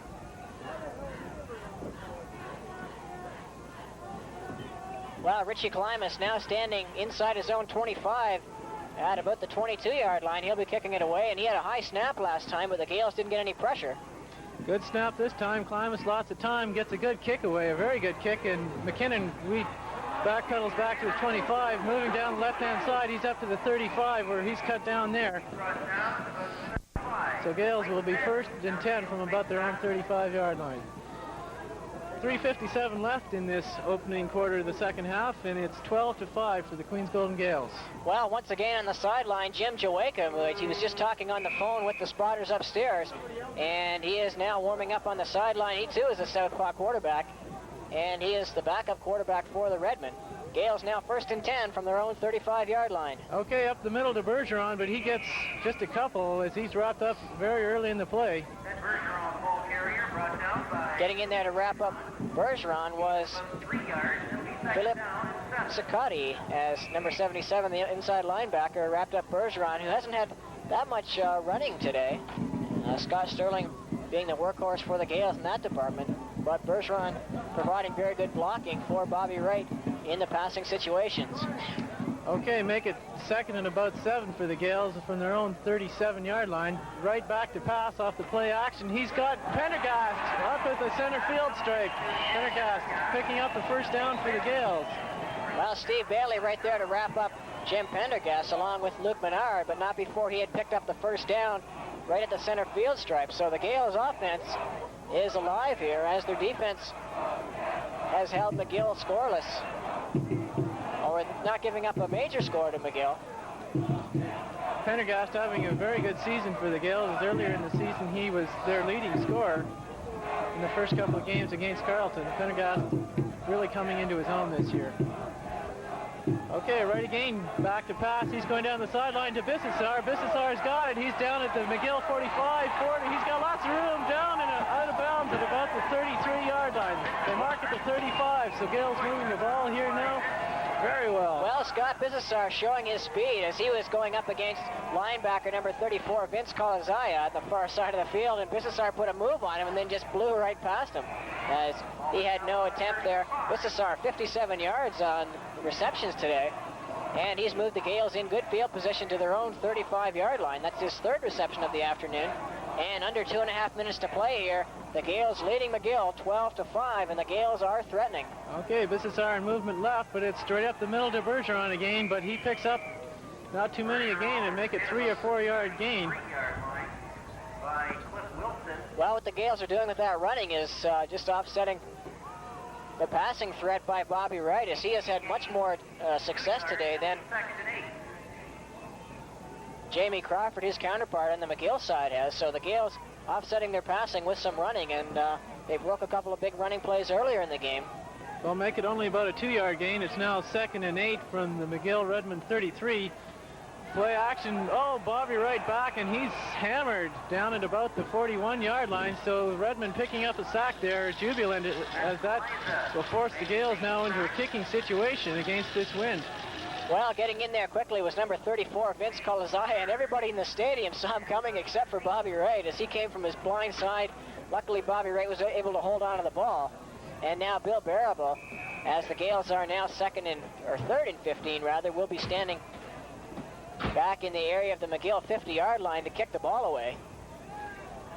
Minute and 33 seconds to play here in the third quarter. 12-5 is the score, and don't go away. Stay tuned for the fourth quarter, as I'm sure it will be very exciting. Okay, Gaels forced to punt. Barable with good time.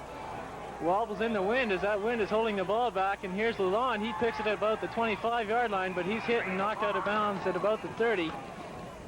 Good containment there by Jim Pendergast along with George Jackson to make the hit on Lalonde. And now McGill Redmen taking over on offense. And coming in at quarterback is number 15, Jim Joachim. He's the backup to Crawford. Joachim was the starting quarterback last year And he was relegated to backup duties when Crawford came along from University of Alberta. And now Joachim is in to run the controls now. A minute left now in the third quarter. Okay, Joachim in there with his shiny sweater. He hasn't seen any action so far. He goes back to pass a wobbler, and I'm not sure who he was intending that one for, but it was near nobody. Perhaps number 25, Alain Deschamps, but he was well covered. Well, Alain Deschamps had slipped down in the play. Also in the area was number 70, Miles Druckmann. And Druckmann not seeing much action today in the reception department. 53 seconds to play now, as Druckmann has 0 receptions, as our statistician Ryland Coyne points out to me here. Okay, with the incompleted pass, it's now 2nd and 10 from the 30-yard line. Everybody in motion left, but Joachim goes to the right. He's blocked down there by Rick Prinzen as the pass was going to number 20, Ray Lalonde, and that will negate the McGill's offensive drive, and it's now 3rd and 10, and the McGill Redmen forced into a punting situation. Well, 2 straight passing plays there by Joachim, both going incomplete. The first one intended for Druckmann, the second one for Lalonde, and the second one almost picked off there by Rick Prinzen. And now McGill will be kicking it away. Klimas standing at his own 15-yard line. He's had some boomers away today, but only because he's had the wind at his back. And McKinnon standing at his own 35-yard line for Queens. Okay, the kick is up, and it's angling out of bounds to the sidelines, but it may stay in. McKinnon fumbles the ball, and he's going back to his own 15, where he just drops on the ball, and the Gaels not getting good return there, as that ball has moved a number of yards, and Gaels now deep in their own end. Well, McKinnon and the rest of the Gaels having problems fielding that ball coming down, as it is being blown by the wind. And McKinnon touched the ball about his own 30-yard line, and it slipped through his hands, and it skidded back into the area of the Gaels' 15. McKinnon wisely did not try and pick it up and run with it. He just dropped on it and was marked down inside the Gaels' 15 at the 13-yard line. So the Gaels starting deep in their own territory here with no time showing on the clock in the third quarter, as this will be the last play of the third quarter, barring a penalty. From their own 14, right hands it off to O'Doherty. O'Doherty not getting much room. Well, good second effort there by Ross O'Doherty. He picked up about 8 yards as he appeared to be marked down, and that's the end of the third quarter. And we'll be right back with the fourth quarter action right after this break.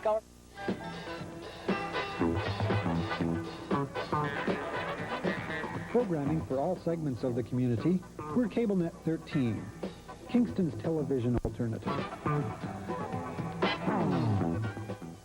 The Queens Golden Gaels have just picked up close to a first down on the run by Ross O'Doherty, and leading by a score of 12-5 are the Gaels. They're deep in their own zone, and now starting the fourth quarter here is our sports director emeritus Jim Everson with the play-by-play.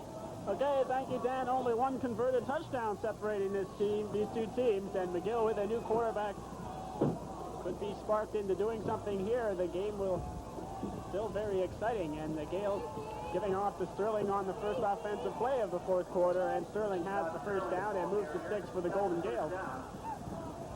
Nothing has happened of very much excitement here in the second half so far, but only one touchdown will separate these two teams, and McGill just happens to put it in the end zone, then this will be an entirely different ball game. Both teams having trouble picking up big yardage here in the second half as the field continues to get muddier and the ball in turn harder to handle. First down and 10 for the Gaels from their own 27-yard line very early in the fourth quarter here, and the give is to Bergeron off the middle, and Ted Bergeron gets only a couple of yards.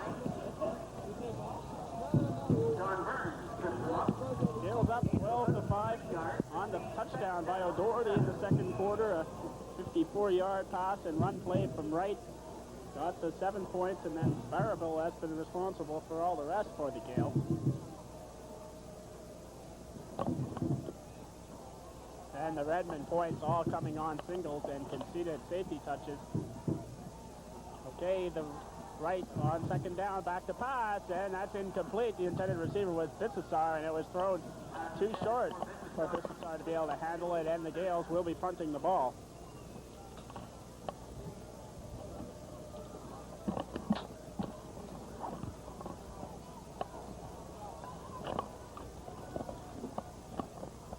Making wholesale changes here.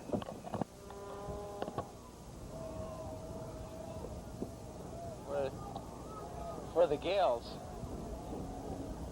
They're deep in their own zone at about the 27-yard line. Okay, Barabel will be kicking from his own 20. And just awaiting the snap here. It's down into the dirt. Barabel picks it up and gets a punt away, coming down here to the 35-yard line, and it's going to roll out of bounds there before Menard has a chance to run it back for the Redmen. Boy, he couldn't get a better bounce there on that kick, as it didn't go very far initially, but it bounced for another 15, 20 yards.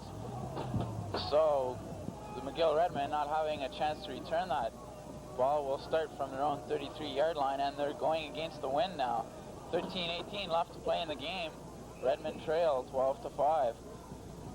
There's not too much offense as far as scoring goes has happened so far in the game. Okay, Joachim on his first possession in there, quarterback for the Redmen, wasn't able to make this team spark to any great offense, and we'll see on their second possession if they can do so. They give to Sanham, he drops the ball, the Gaels have it.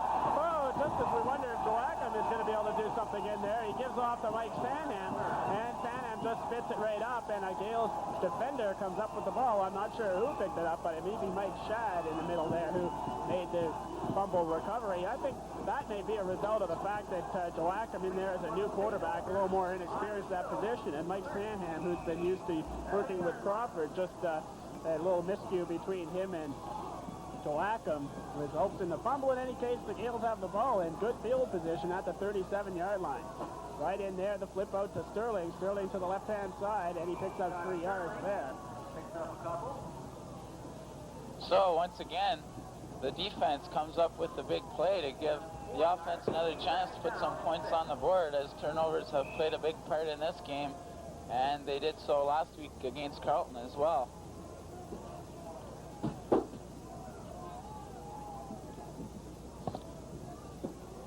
Okay, if the Gaels could put some points on the board here, they could separate this by more than just one touchdown, and that could be out of the reach of the McGill Redmen in the fourth quarter here. 2nd down and 6. All the motion to the right and right back to pass. Throwing out here for Vissasar, and again, just not far enough for Vissasar to make the catch at the 25-yard line. Well, the Gaels will have to punt the ball here on 3rd down. Sorry, Jim. Wright was hit just as he released that ball, and I think that's why it was slightly underthrown. Vissasar was open, and unfortunate for the Gaels that they couldn't complete that pass.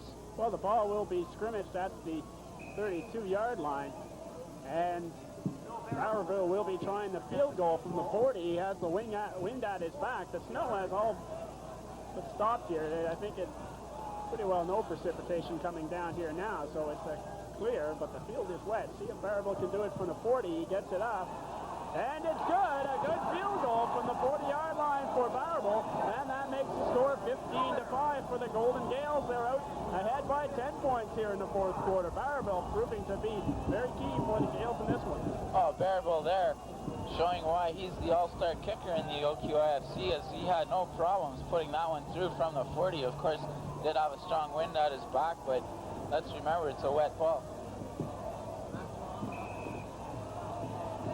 And so, with 11:40 left to play here in the game, the Gaels go ahead 15-5, and that's a key field goal there, as now the Redmen will need more than a touchdown if they want to win this game. Okay, they'll need 10 points to tie. Joachim rolling out of there to throw, and looking long, and intercepted and dropped, and it's incomplete. Corrigan had it almost intercepted, but then when he fell to the ground, he released the ball, and the referee calls it incomplete pass. Oh, just about an interception for Corrigan there, as the McGill Redmen turned over the fumble, which cost them a field goal against them, and then almost turned over an interception there to John Corrigan. They still retain possession of the ball, 2nd down and 10 at their own 35-yard line. Indeed, a close call there, as Corrigan appeared to have that quite easily, but another near miss for John Corrigan, as he's had many so far this year, but of course he still is the Gaels' leading interceptor. Okay, from the 35, 2nd and 10 with 11 minutes exactly showing on the clock here in the fourth quarter. Joachim back to pass again. This time feels some pressure and throws it out here to Lemaire, and Lemaire is incomplete. As on the little screen pass, he just couldn't come up with the catch. Well, no excuse there for Lemaire, as he had lots of running room, and the pass was well thrown. He just couldn't hang on to it. I guess he was thinking run before he even had control of the ball. And that's a tough break for the Redmen, as it'll be third down, and that forces them into a punting situation here. Well, the Redmen will be running out of time shortly here, as they can't seem to get the offense going.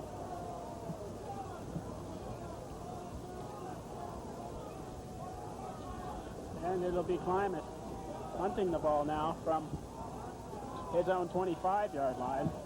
Had a lot of trouble with snaps today, but this one is good, and Klamath gets the punt away, end over end, and not a long punt. Fenning will take it at the center field stripe. Instead, he just lets it roll out of bounds, and the Gaels will field it from the center field stripe. And again, good field position for the Golden Gaels. Well, smart play there by Norm Fenning. He didn't want to risk a fumble or anything. The ball's slippery, so didn't see that he'd make much yardage if he picked it up, as there's a crowd of McGill Redmen within the 5-yard restraining zone, so he just let it roll out of bounds. And the Gaels do enjoy a good field position there at the center field stripe, and they have a strong wind going behind them, and they also have a 10-point lead again over the McGill Redmen. Okay, from just the McGill side of the center field stripe, right, gets it off, no fakes to Sterling, now goes to the air, and it's good to Larson. Nice reception by John Larson for the first down. The ball moves down to a 43-yard line. Well, Larson, that's his second great catch in heavy traffic, as again, he was hit hard, but he hung on to that ball for the first down reception. Well, Larson's second catch for 26 yards in this game, and as you say, both of them good for first down. And this one moves the ball down to the 43-yard line. So the Gaels starting a drive here, and they're really picking up the crowd, as most people are on their feet on the far side. I was out there before, and gotta hand it to the crowd out here, boy. They're braving freezing temperatures and a very brisk wind. Those people have been standing the whole game long. It's so cold, you can't afford to sit down, and you see, of course, to get soaking wet if you do as well. The bench is on the other side there. A good number of Gaels fans, despite the fact that they may be called upon to come out in huge numbers next week for a Toronto or McMaster invasion, and of course also in the middle of midterms and so on here at Queen's University. Still 16-7, McMaster over Toronto, we understand, as a scoreless third period has resulted at Varsity Stadium. So Toronto is still having trouble with the McMaster Marauders, and it looks like that one's turning into a defensive squabble as well, 16-7. And Mac may be the team that comes to play Gaels if they win here at Richardson. Okay, Wright gives it off to O'Doherty. O'Doherty trying the right-hand side. He's got the first down and lots of room to the 20-yard line. O'Doherty still on his feet down to the 15. Oh, big play for the Golden Gaels. Ross O'Doherty certainly showing what an exciting runner he can be, as Bob Wright faked and then handed off to O'Doherty going the other way, and he runs right around the right-hand side and dipsy doodles all the way down to the 15-yard line. Boy, he's gotten some big gains for the Gaels the last few games. Well, O'Doherty, sorry, Jim, doesn't have much straight-ahead speed. Well, he does have straight-ahead speed, but he's really known for his quick cuts, as he's very good at turning against the grain, and he showed it there as he deked a couple of McGill defenders. Nice deception plays by the Golden Gaels there, as it looked like he was going to go back and pass and then hand it off to O'Doherty just running behind the line. Well executed. Okay, first and 10 now from the 16-yard line, right back to pass again. He's got Bissessar on the 5. Bissessar's got it to the 2-3-yard line, and nothing doing after that, but Bissessar gets it down to within the 5-yard line. They'll spot it at about the 4, and that's good for a first down. The Gaels will have 3 attempts here. Well, the offense has come to life here in the fourth quarter, and they're just putting together an impressive drive, and Scott Bissessar perhaps having his best game of the season. That is his 4th catch, I believe, for 70 yards. So he's been one of the big receivers today for the Gaels. Well, the Gaels could really put the game away here with a touchdown.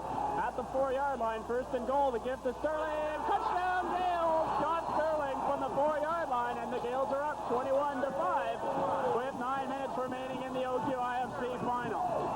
Looking more and more like the Gaels are marching close to the College Bowl. Sterling just going around the outside on the left-hand side there and just waltzing into the end zone. Nobody laid much of a hand on him, as he was not tackled when he got in the end zone. An easy play for the Gaels. That puts them up 21-5 with a convert, 22-5, and well out of front of the McGill Redmen with 9:05 left in this game. Okay, Barabo will be attempting the convert here, and the 22nd point for the Gaels. McGill Redmen did block a convert against Concordia. Let's see what they do here. Okay, the ball is down, and Barabo gets it up, and it's good. 22-5 for the Golden Gaels. And well well out in front in the O-QIFC semifinal here. The Gaels are looking to go away with this one and then to host the playoff bowl, as I understand it's being billed, as the OUAA teams will come and play at the home of the O-QIFC winning team. As we said, the Gaels up on top 22-5 in the OUAA McMaster Marauders, leading the Toronto Blues at Varsity Stadium by a score of 16-7. And I'm sure weather is playing a factor in that game too, as both of those teams are quite high-scoring teams. Still 9 minutes on the clock here in the fourth quarter of this one. And the McGill Redmen, who haven't been able to put anything of promise together offensively here, do have some time to work away at the Gaels' defense here.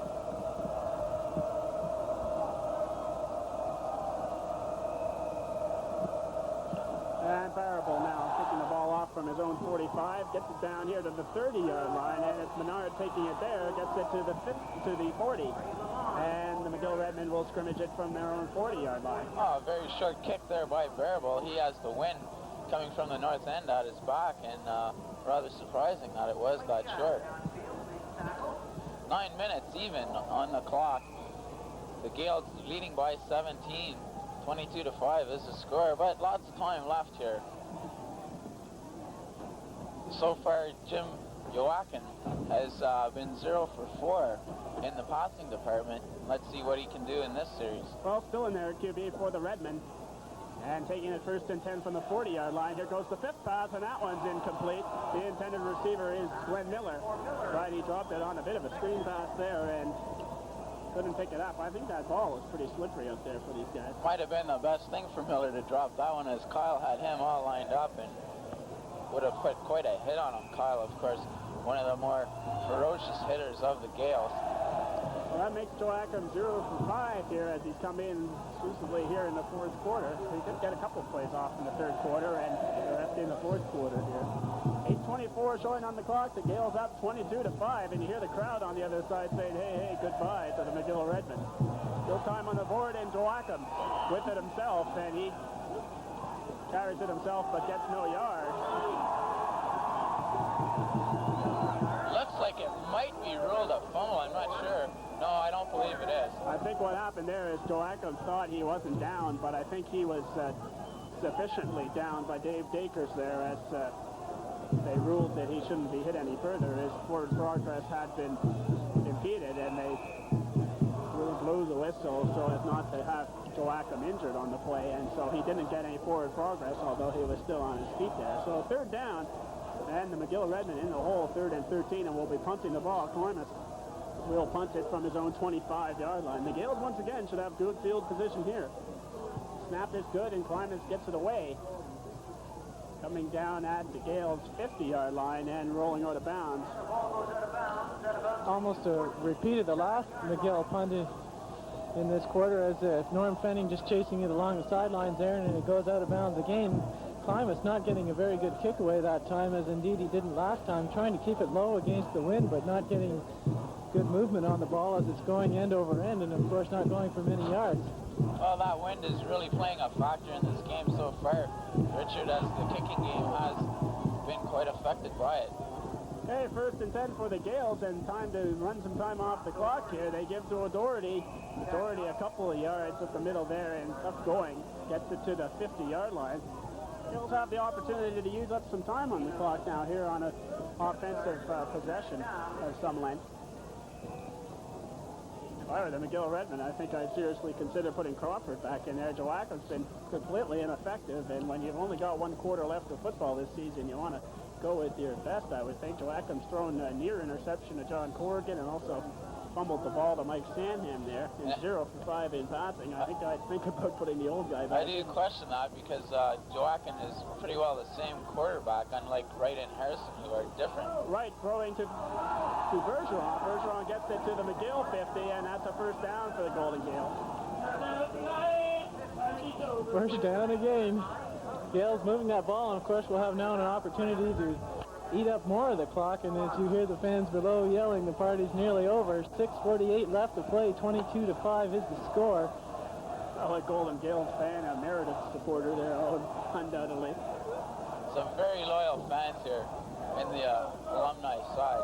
Okay, 1st and 10 for the Gaels from McGill positioning now from the 49-yard line of the Redmen. They give to Sterling. Sterling off tackle to the right, gets it to the 45, a pickup of 4 yards. Well, good tackle there by the linebacker, Philip Sicati, as Sterling would have had lots of room had he broken that tackle, but Sicati managed to hang tough and bring him down. Sterling so far 13 carries for 70 yards in this game. Holding his own out there for the Golden Gaels.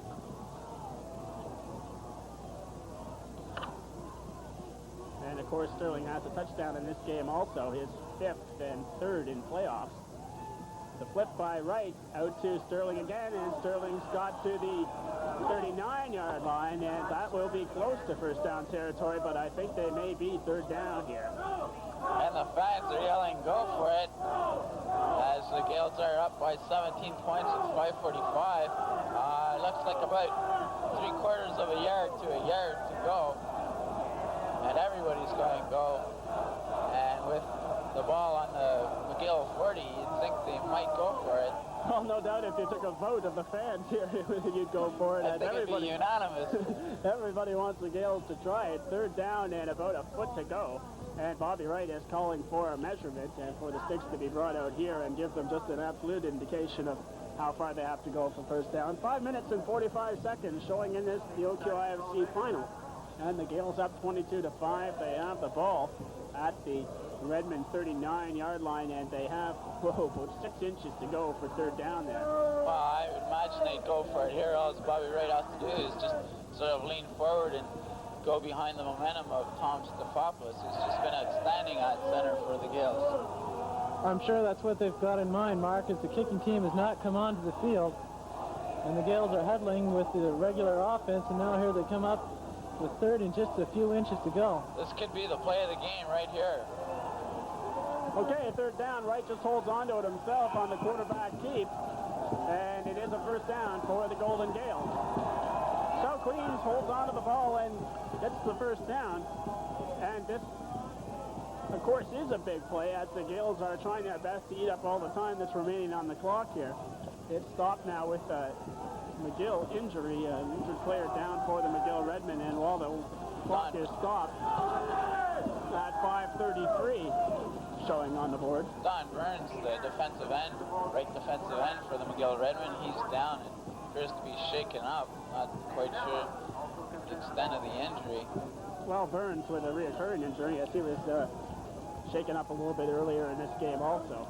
Another injury that the Redmen have had throughout this game is Rob Karras, their all-star tackle, and he's had a very bad knee, and the coaching staff said that he's quite a brave fellow playing in this game with the way the condition of his knee is. Okay, the Gaels out in front 22-5, and Peter Harrison makes his debut in this game as he will be quarterbacking for the Golden Gaels. And Pete Harrison adds a whole new dimension to that offense because he runs the ball so well. Not quite the arm that Bobby Wright has. Also Connie Mandela out there. Okay, Harrison gives it to Sterling. Sterling trying the left side. He's got lots of room. Sterling will have the first down and down to the 20-yard line to the almost the 15-yard line. Out of bounds at about the 18. A great pickup for Sterling. Somebody missed their call on the other side for the McGill Redmen that time. Well, Gaels looking far and away like they're going to be in that playoff bowl as that moves them down to, if not touchdown territory, certainly a field goal territory, and that would move it up to a 25-5, 20-point spread with only about 5 minutes left to play. The McGill Redmen are really in deep trouble here as they have little chance of coming back on this one. Okay, with Peter Harrison at the controls, 1st and 10 to give to Sterling again off tackle to the left, and Sterling's got 3 yards there. Well, Sterling just cracked the 100-yard mark there as he's right even 100 yards on 16 carries. And the play before that was Sterling's longest carry of the game. It was a 21-yarder on that sweep. And the wind is really even affecting the officials as one of them lost their cap and it flew down the field about 10 yards. Okay, the Gaels are 2nd and 7 yards from the McGill 15-yard line now, and here comes the option to O'Doherty. Wright flips it out to O'D to the 5-yard line. O'Doherty, touchdown, Gaels! Oh, what a play! A flag on the play, and the Gaels are waiting for that, but I think it's called against the McGill Redmen. It is, and the Gaels will have the touchdown. So that's touchdown number 2 for OD, as he had one earlier, a pass from Bobby Wright, and the Gaels just racking up the points, looking very impressive here, and they do need to look impressive as they have to play the OUAA. Gaels up by a score of 28-5, and that's with the convert waiting here. If you were going to see Peter Harrison and Ross O'Doherty connect for a touchdown, I'm sure you would have seen it that way on the option play there, as they're known for connecting on that. Indeed, they do there. Marble on the convert is good, and the Gaels go up 23-5. Well, the Gaels really making it no contest here in the fourth quarter, putting some points on the board, and they look like a football team that's ready to meet a team from the OUA. I'll tell you, this is one fired-up club, and they played a game which was all around very good. Good passing, good running, and good playmaking, and the Gaels have played a superb game here, better than we've seen them in the last 4 games, I'd say, by a long shot. Certainly this has been their best game in the last 4, Jim. No question, and the defense, especially the defensive line, has just been outstanding, pressuring the McGill quarterbacks. And also, when they didn't get the pressure, the defensive halfbacks did cover quite well, the receivers. And so with 4:12 left to play here in this O-QIFC final, the Queens Gold Gaels lead it 29-5, and this is their 7th year in 8 years that they are in the O-QIFC final. Well, the sports director's decided that it's over, you can tell that.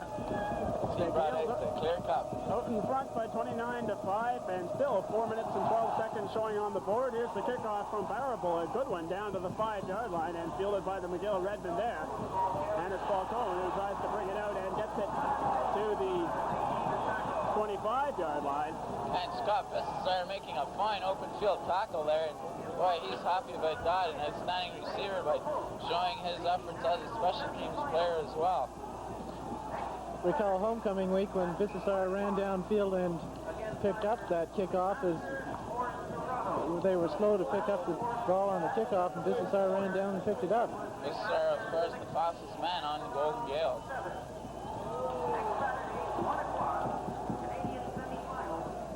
Okay, the ball on the McGill 23-yard line. 1st and 10. Joachim still in there, quarterback for the Redmen, and he rolls out of there, passing out this time to number 22, Lemaire, and Lemaire gets the first down as he gets it just to the 34-yard line, or very close to the first down. We may be calling for a measurement on this one. Well, we see Mike Patterson in there now as one of the defensive backs.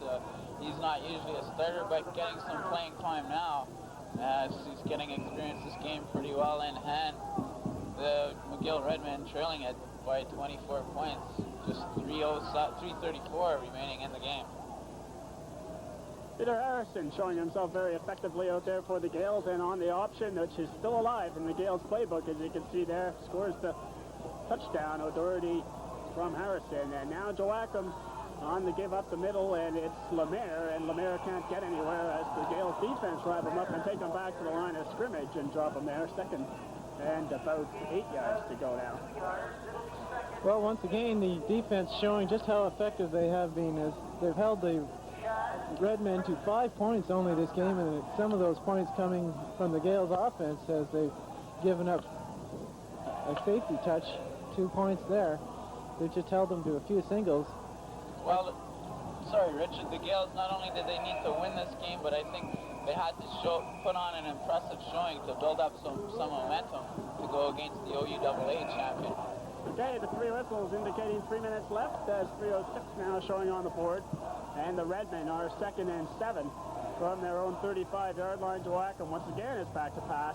This time looking for Druckmann, incomplete over Druckmann's head that time. And John Corrigan, the ball hawk, is looking for an interception there. Made a diving effort, but just couldn't get to it on time. He, of course, is the free safety, and he lines up 25 yards from the line of scrimmage.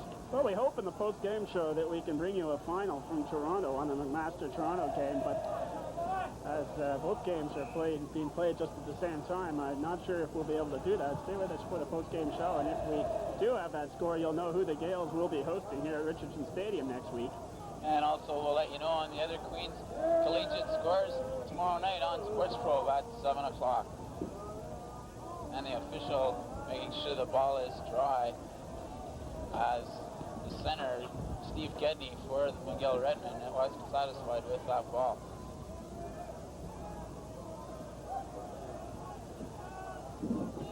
They're down, and Klimas is aligning to punt the ball here at his own 25-yard line.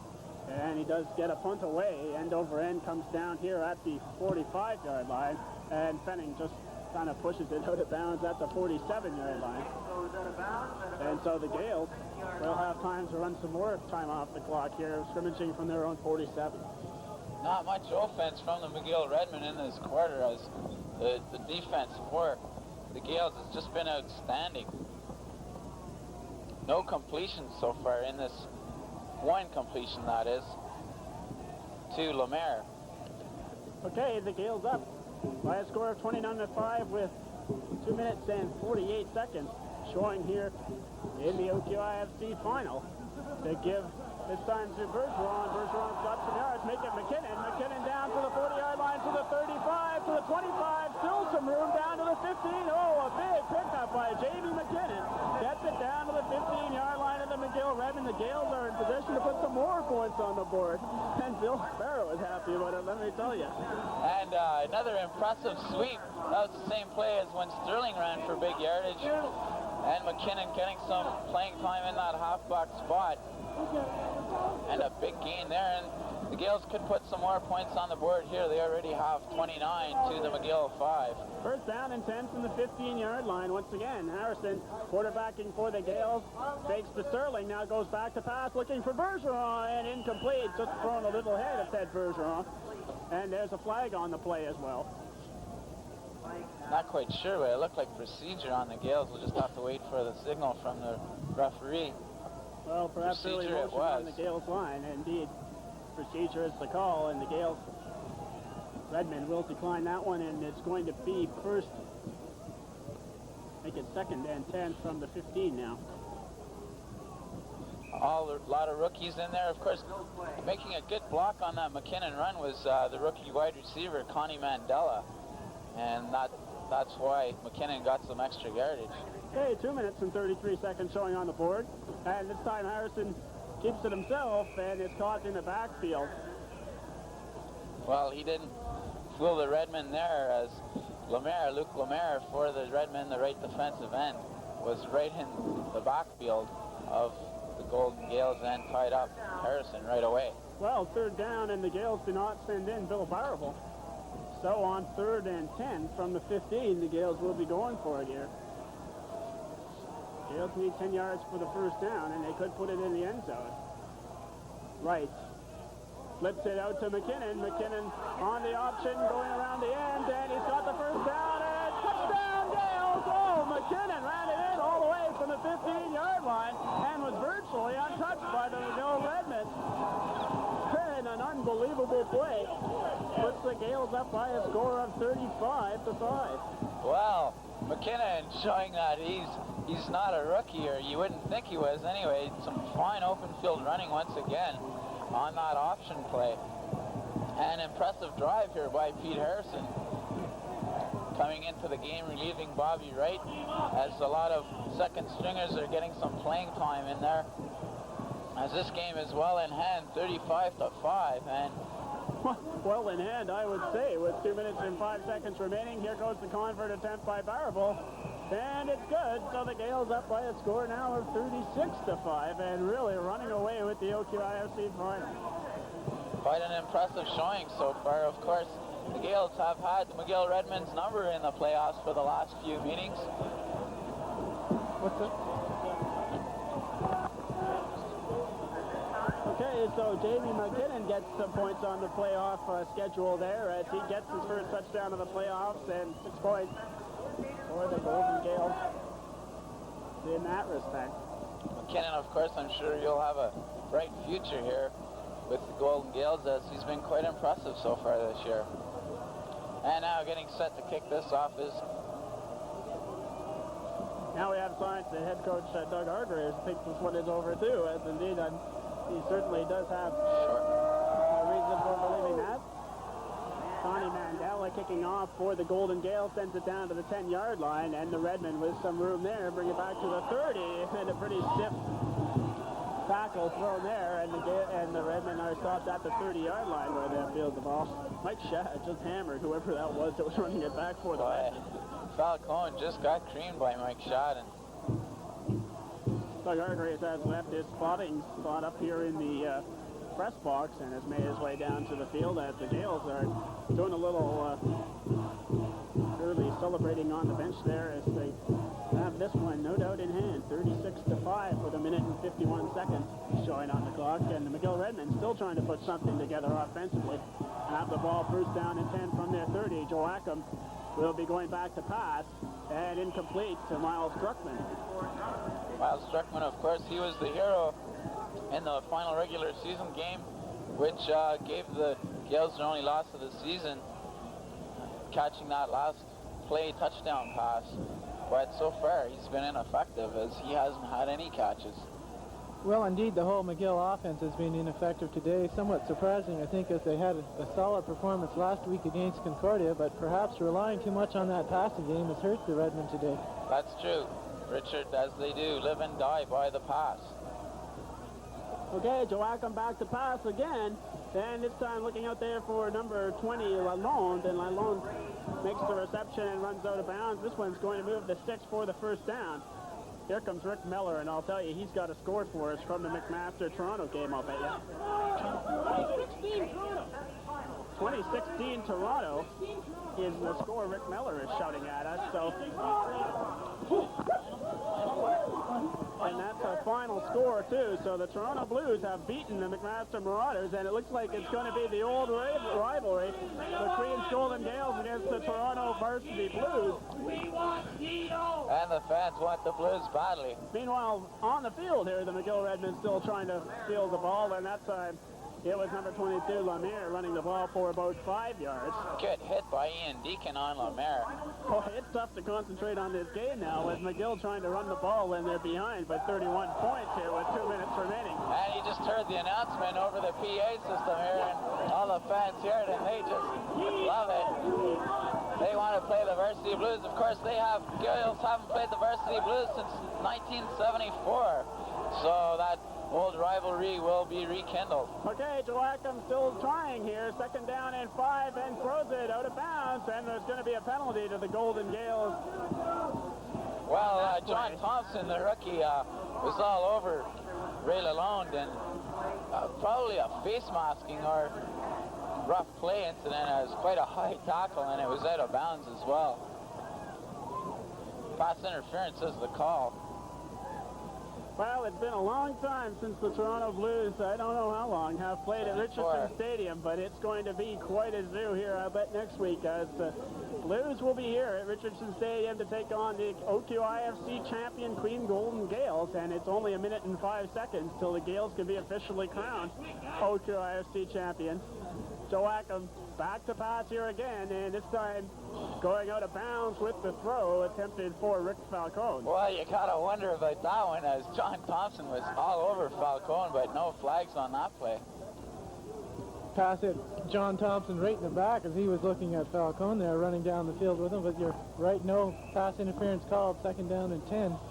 It's all academic now. Next week, 1 o'clock. If you don't come down here, be sure to tune in to 1490 as we'll be bringing you this game. And we'll try to have some details of that Toronto McMaster game. And the sports crew here getting set for the clear cup. Okay, Joachim, first and 10 from the 52-yard line. And he fakes and then goes back to pass. A lot of pressure. Throws it out here for Lemire. And Lemire down to the 45, almost to the 40, and out of bounds. He may have the first down on that play. Good running by Lemire. Well executed screen pass as they brought the defensive lineman in and just flared it out to Lemire, and he picked up about 10 yards. We'll have to see. There's also a flag on the play, and we see John Corrigan out there, and just an indication of how muddy that field is. You can barely see his number as he's covered from head to toe. Of course, he just about does everything for the Gaels, returning punts, playing the free safety, as well as holding on field goals and converts. You know, that is a good point, is the shape of the field, and it makes a bigger difference, I think, for McGill than other teams, because McGill plays half their games on artificial turf at home. And so perhaps they're not used to playing on the muddy fields as much as some of the other O-QIFC teams, although they do play all their other games on natural turf. Sorry, Jim, not only that, but they don't have a very strong running game, and when field conditions are like this, it's the run that sort of more or less wins it for you. It's very hard to pass well with conditions as they are today. But a rough play is called against the McGill Redmen, and the ball is brought all the way back to the Redmen 43-yard line. Just 50 seconds showing on the clock here in the O-QIFC final. The Gaels are on top by a score of 36-5, and we're really just awaiting the end of the game where the Gaels will be deemed O-QIFC champions.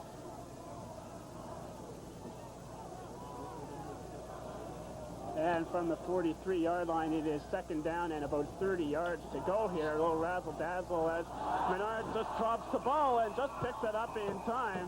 What a play, Andy Holman. Joachim went back and threw it to Holman, and Holman went to throw it and just kind of toppled it over his back and then just fell on the ball. Well, it doesn't quite have the finesse that Tom McCartney had at doing that halfback option. Yeah, he was looking for a receiver, couldn't find anybody, and then just couldn't hang on to the ball anymore. And luckily, he did recover it, although it wouldn't really make a difference in the outcome of the game, as the Gaels have this well in hand, 36-5. 36 seconds showing on the clock here at Richardson Stadium, as the Gaels fans on the other side are still calling for a UAT to show up here next week, as indeed they will. Very poor punt by Klimas, and it just rolls along the ground to Harold Krebs. He picks up the ball and downs it at the McGill 45-yard line. Wow, a little lack of concentration there by the McGill Redmen. I'm sure they're a little dejected, but they've had a very successful season, knocking off the number 6 ranked Concordia Stingers last weekend, having a good season at training camp. They didn't feel that they would have a very good season, losing 20 veterans. Just 21 seconds showing on the clock now. The Gaels first and 10 from the McGill 45-yard line. And Harrison will give the ball off to McKinnon. McKinnon still looking for yards here, gets it to the 35 and picks up a first down for the Gaels. Mark, you mentioned that the McGill Redmen did have a successful season. Indeed, that's worth saying. The McGill Redmen finishing 4-3-0 and getting into third place in the O-QIFC, and then doing what I consider to be outstanding, beating the Concordia Stingers, who are a very tough team on their home field on top of it all. And they did have a very good season. They named 2 people to the All-Star team, and also the head coach, Charlie Bailey, being named as the coach of the year. And they did play very strong football against the Golden Gaels in the earlier game. No time on the clock. This will be the last play of the game. Harrison just goes down on one knee, and that makes it official. The Golden Gaels are O-QIFC champions. We'll see if we can do this right here. Woo-hoo! There it goes. Luckily no holes in the roof. Okay, and a massive oil fire is about to take place on Richardson Stadium Field.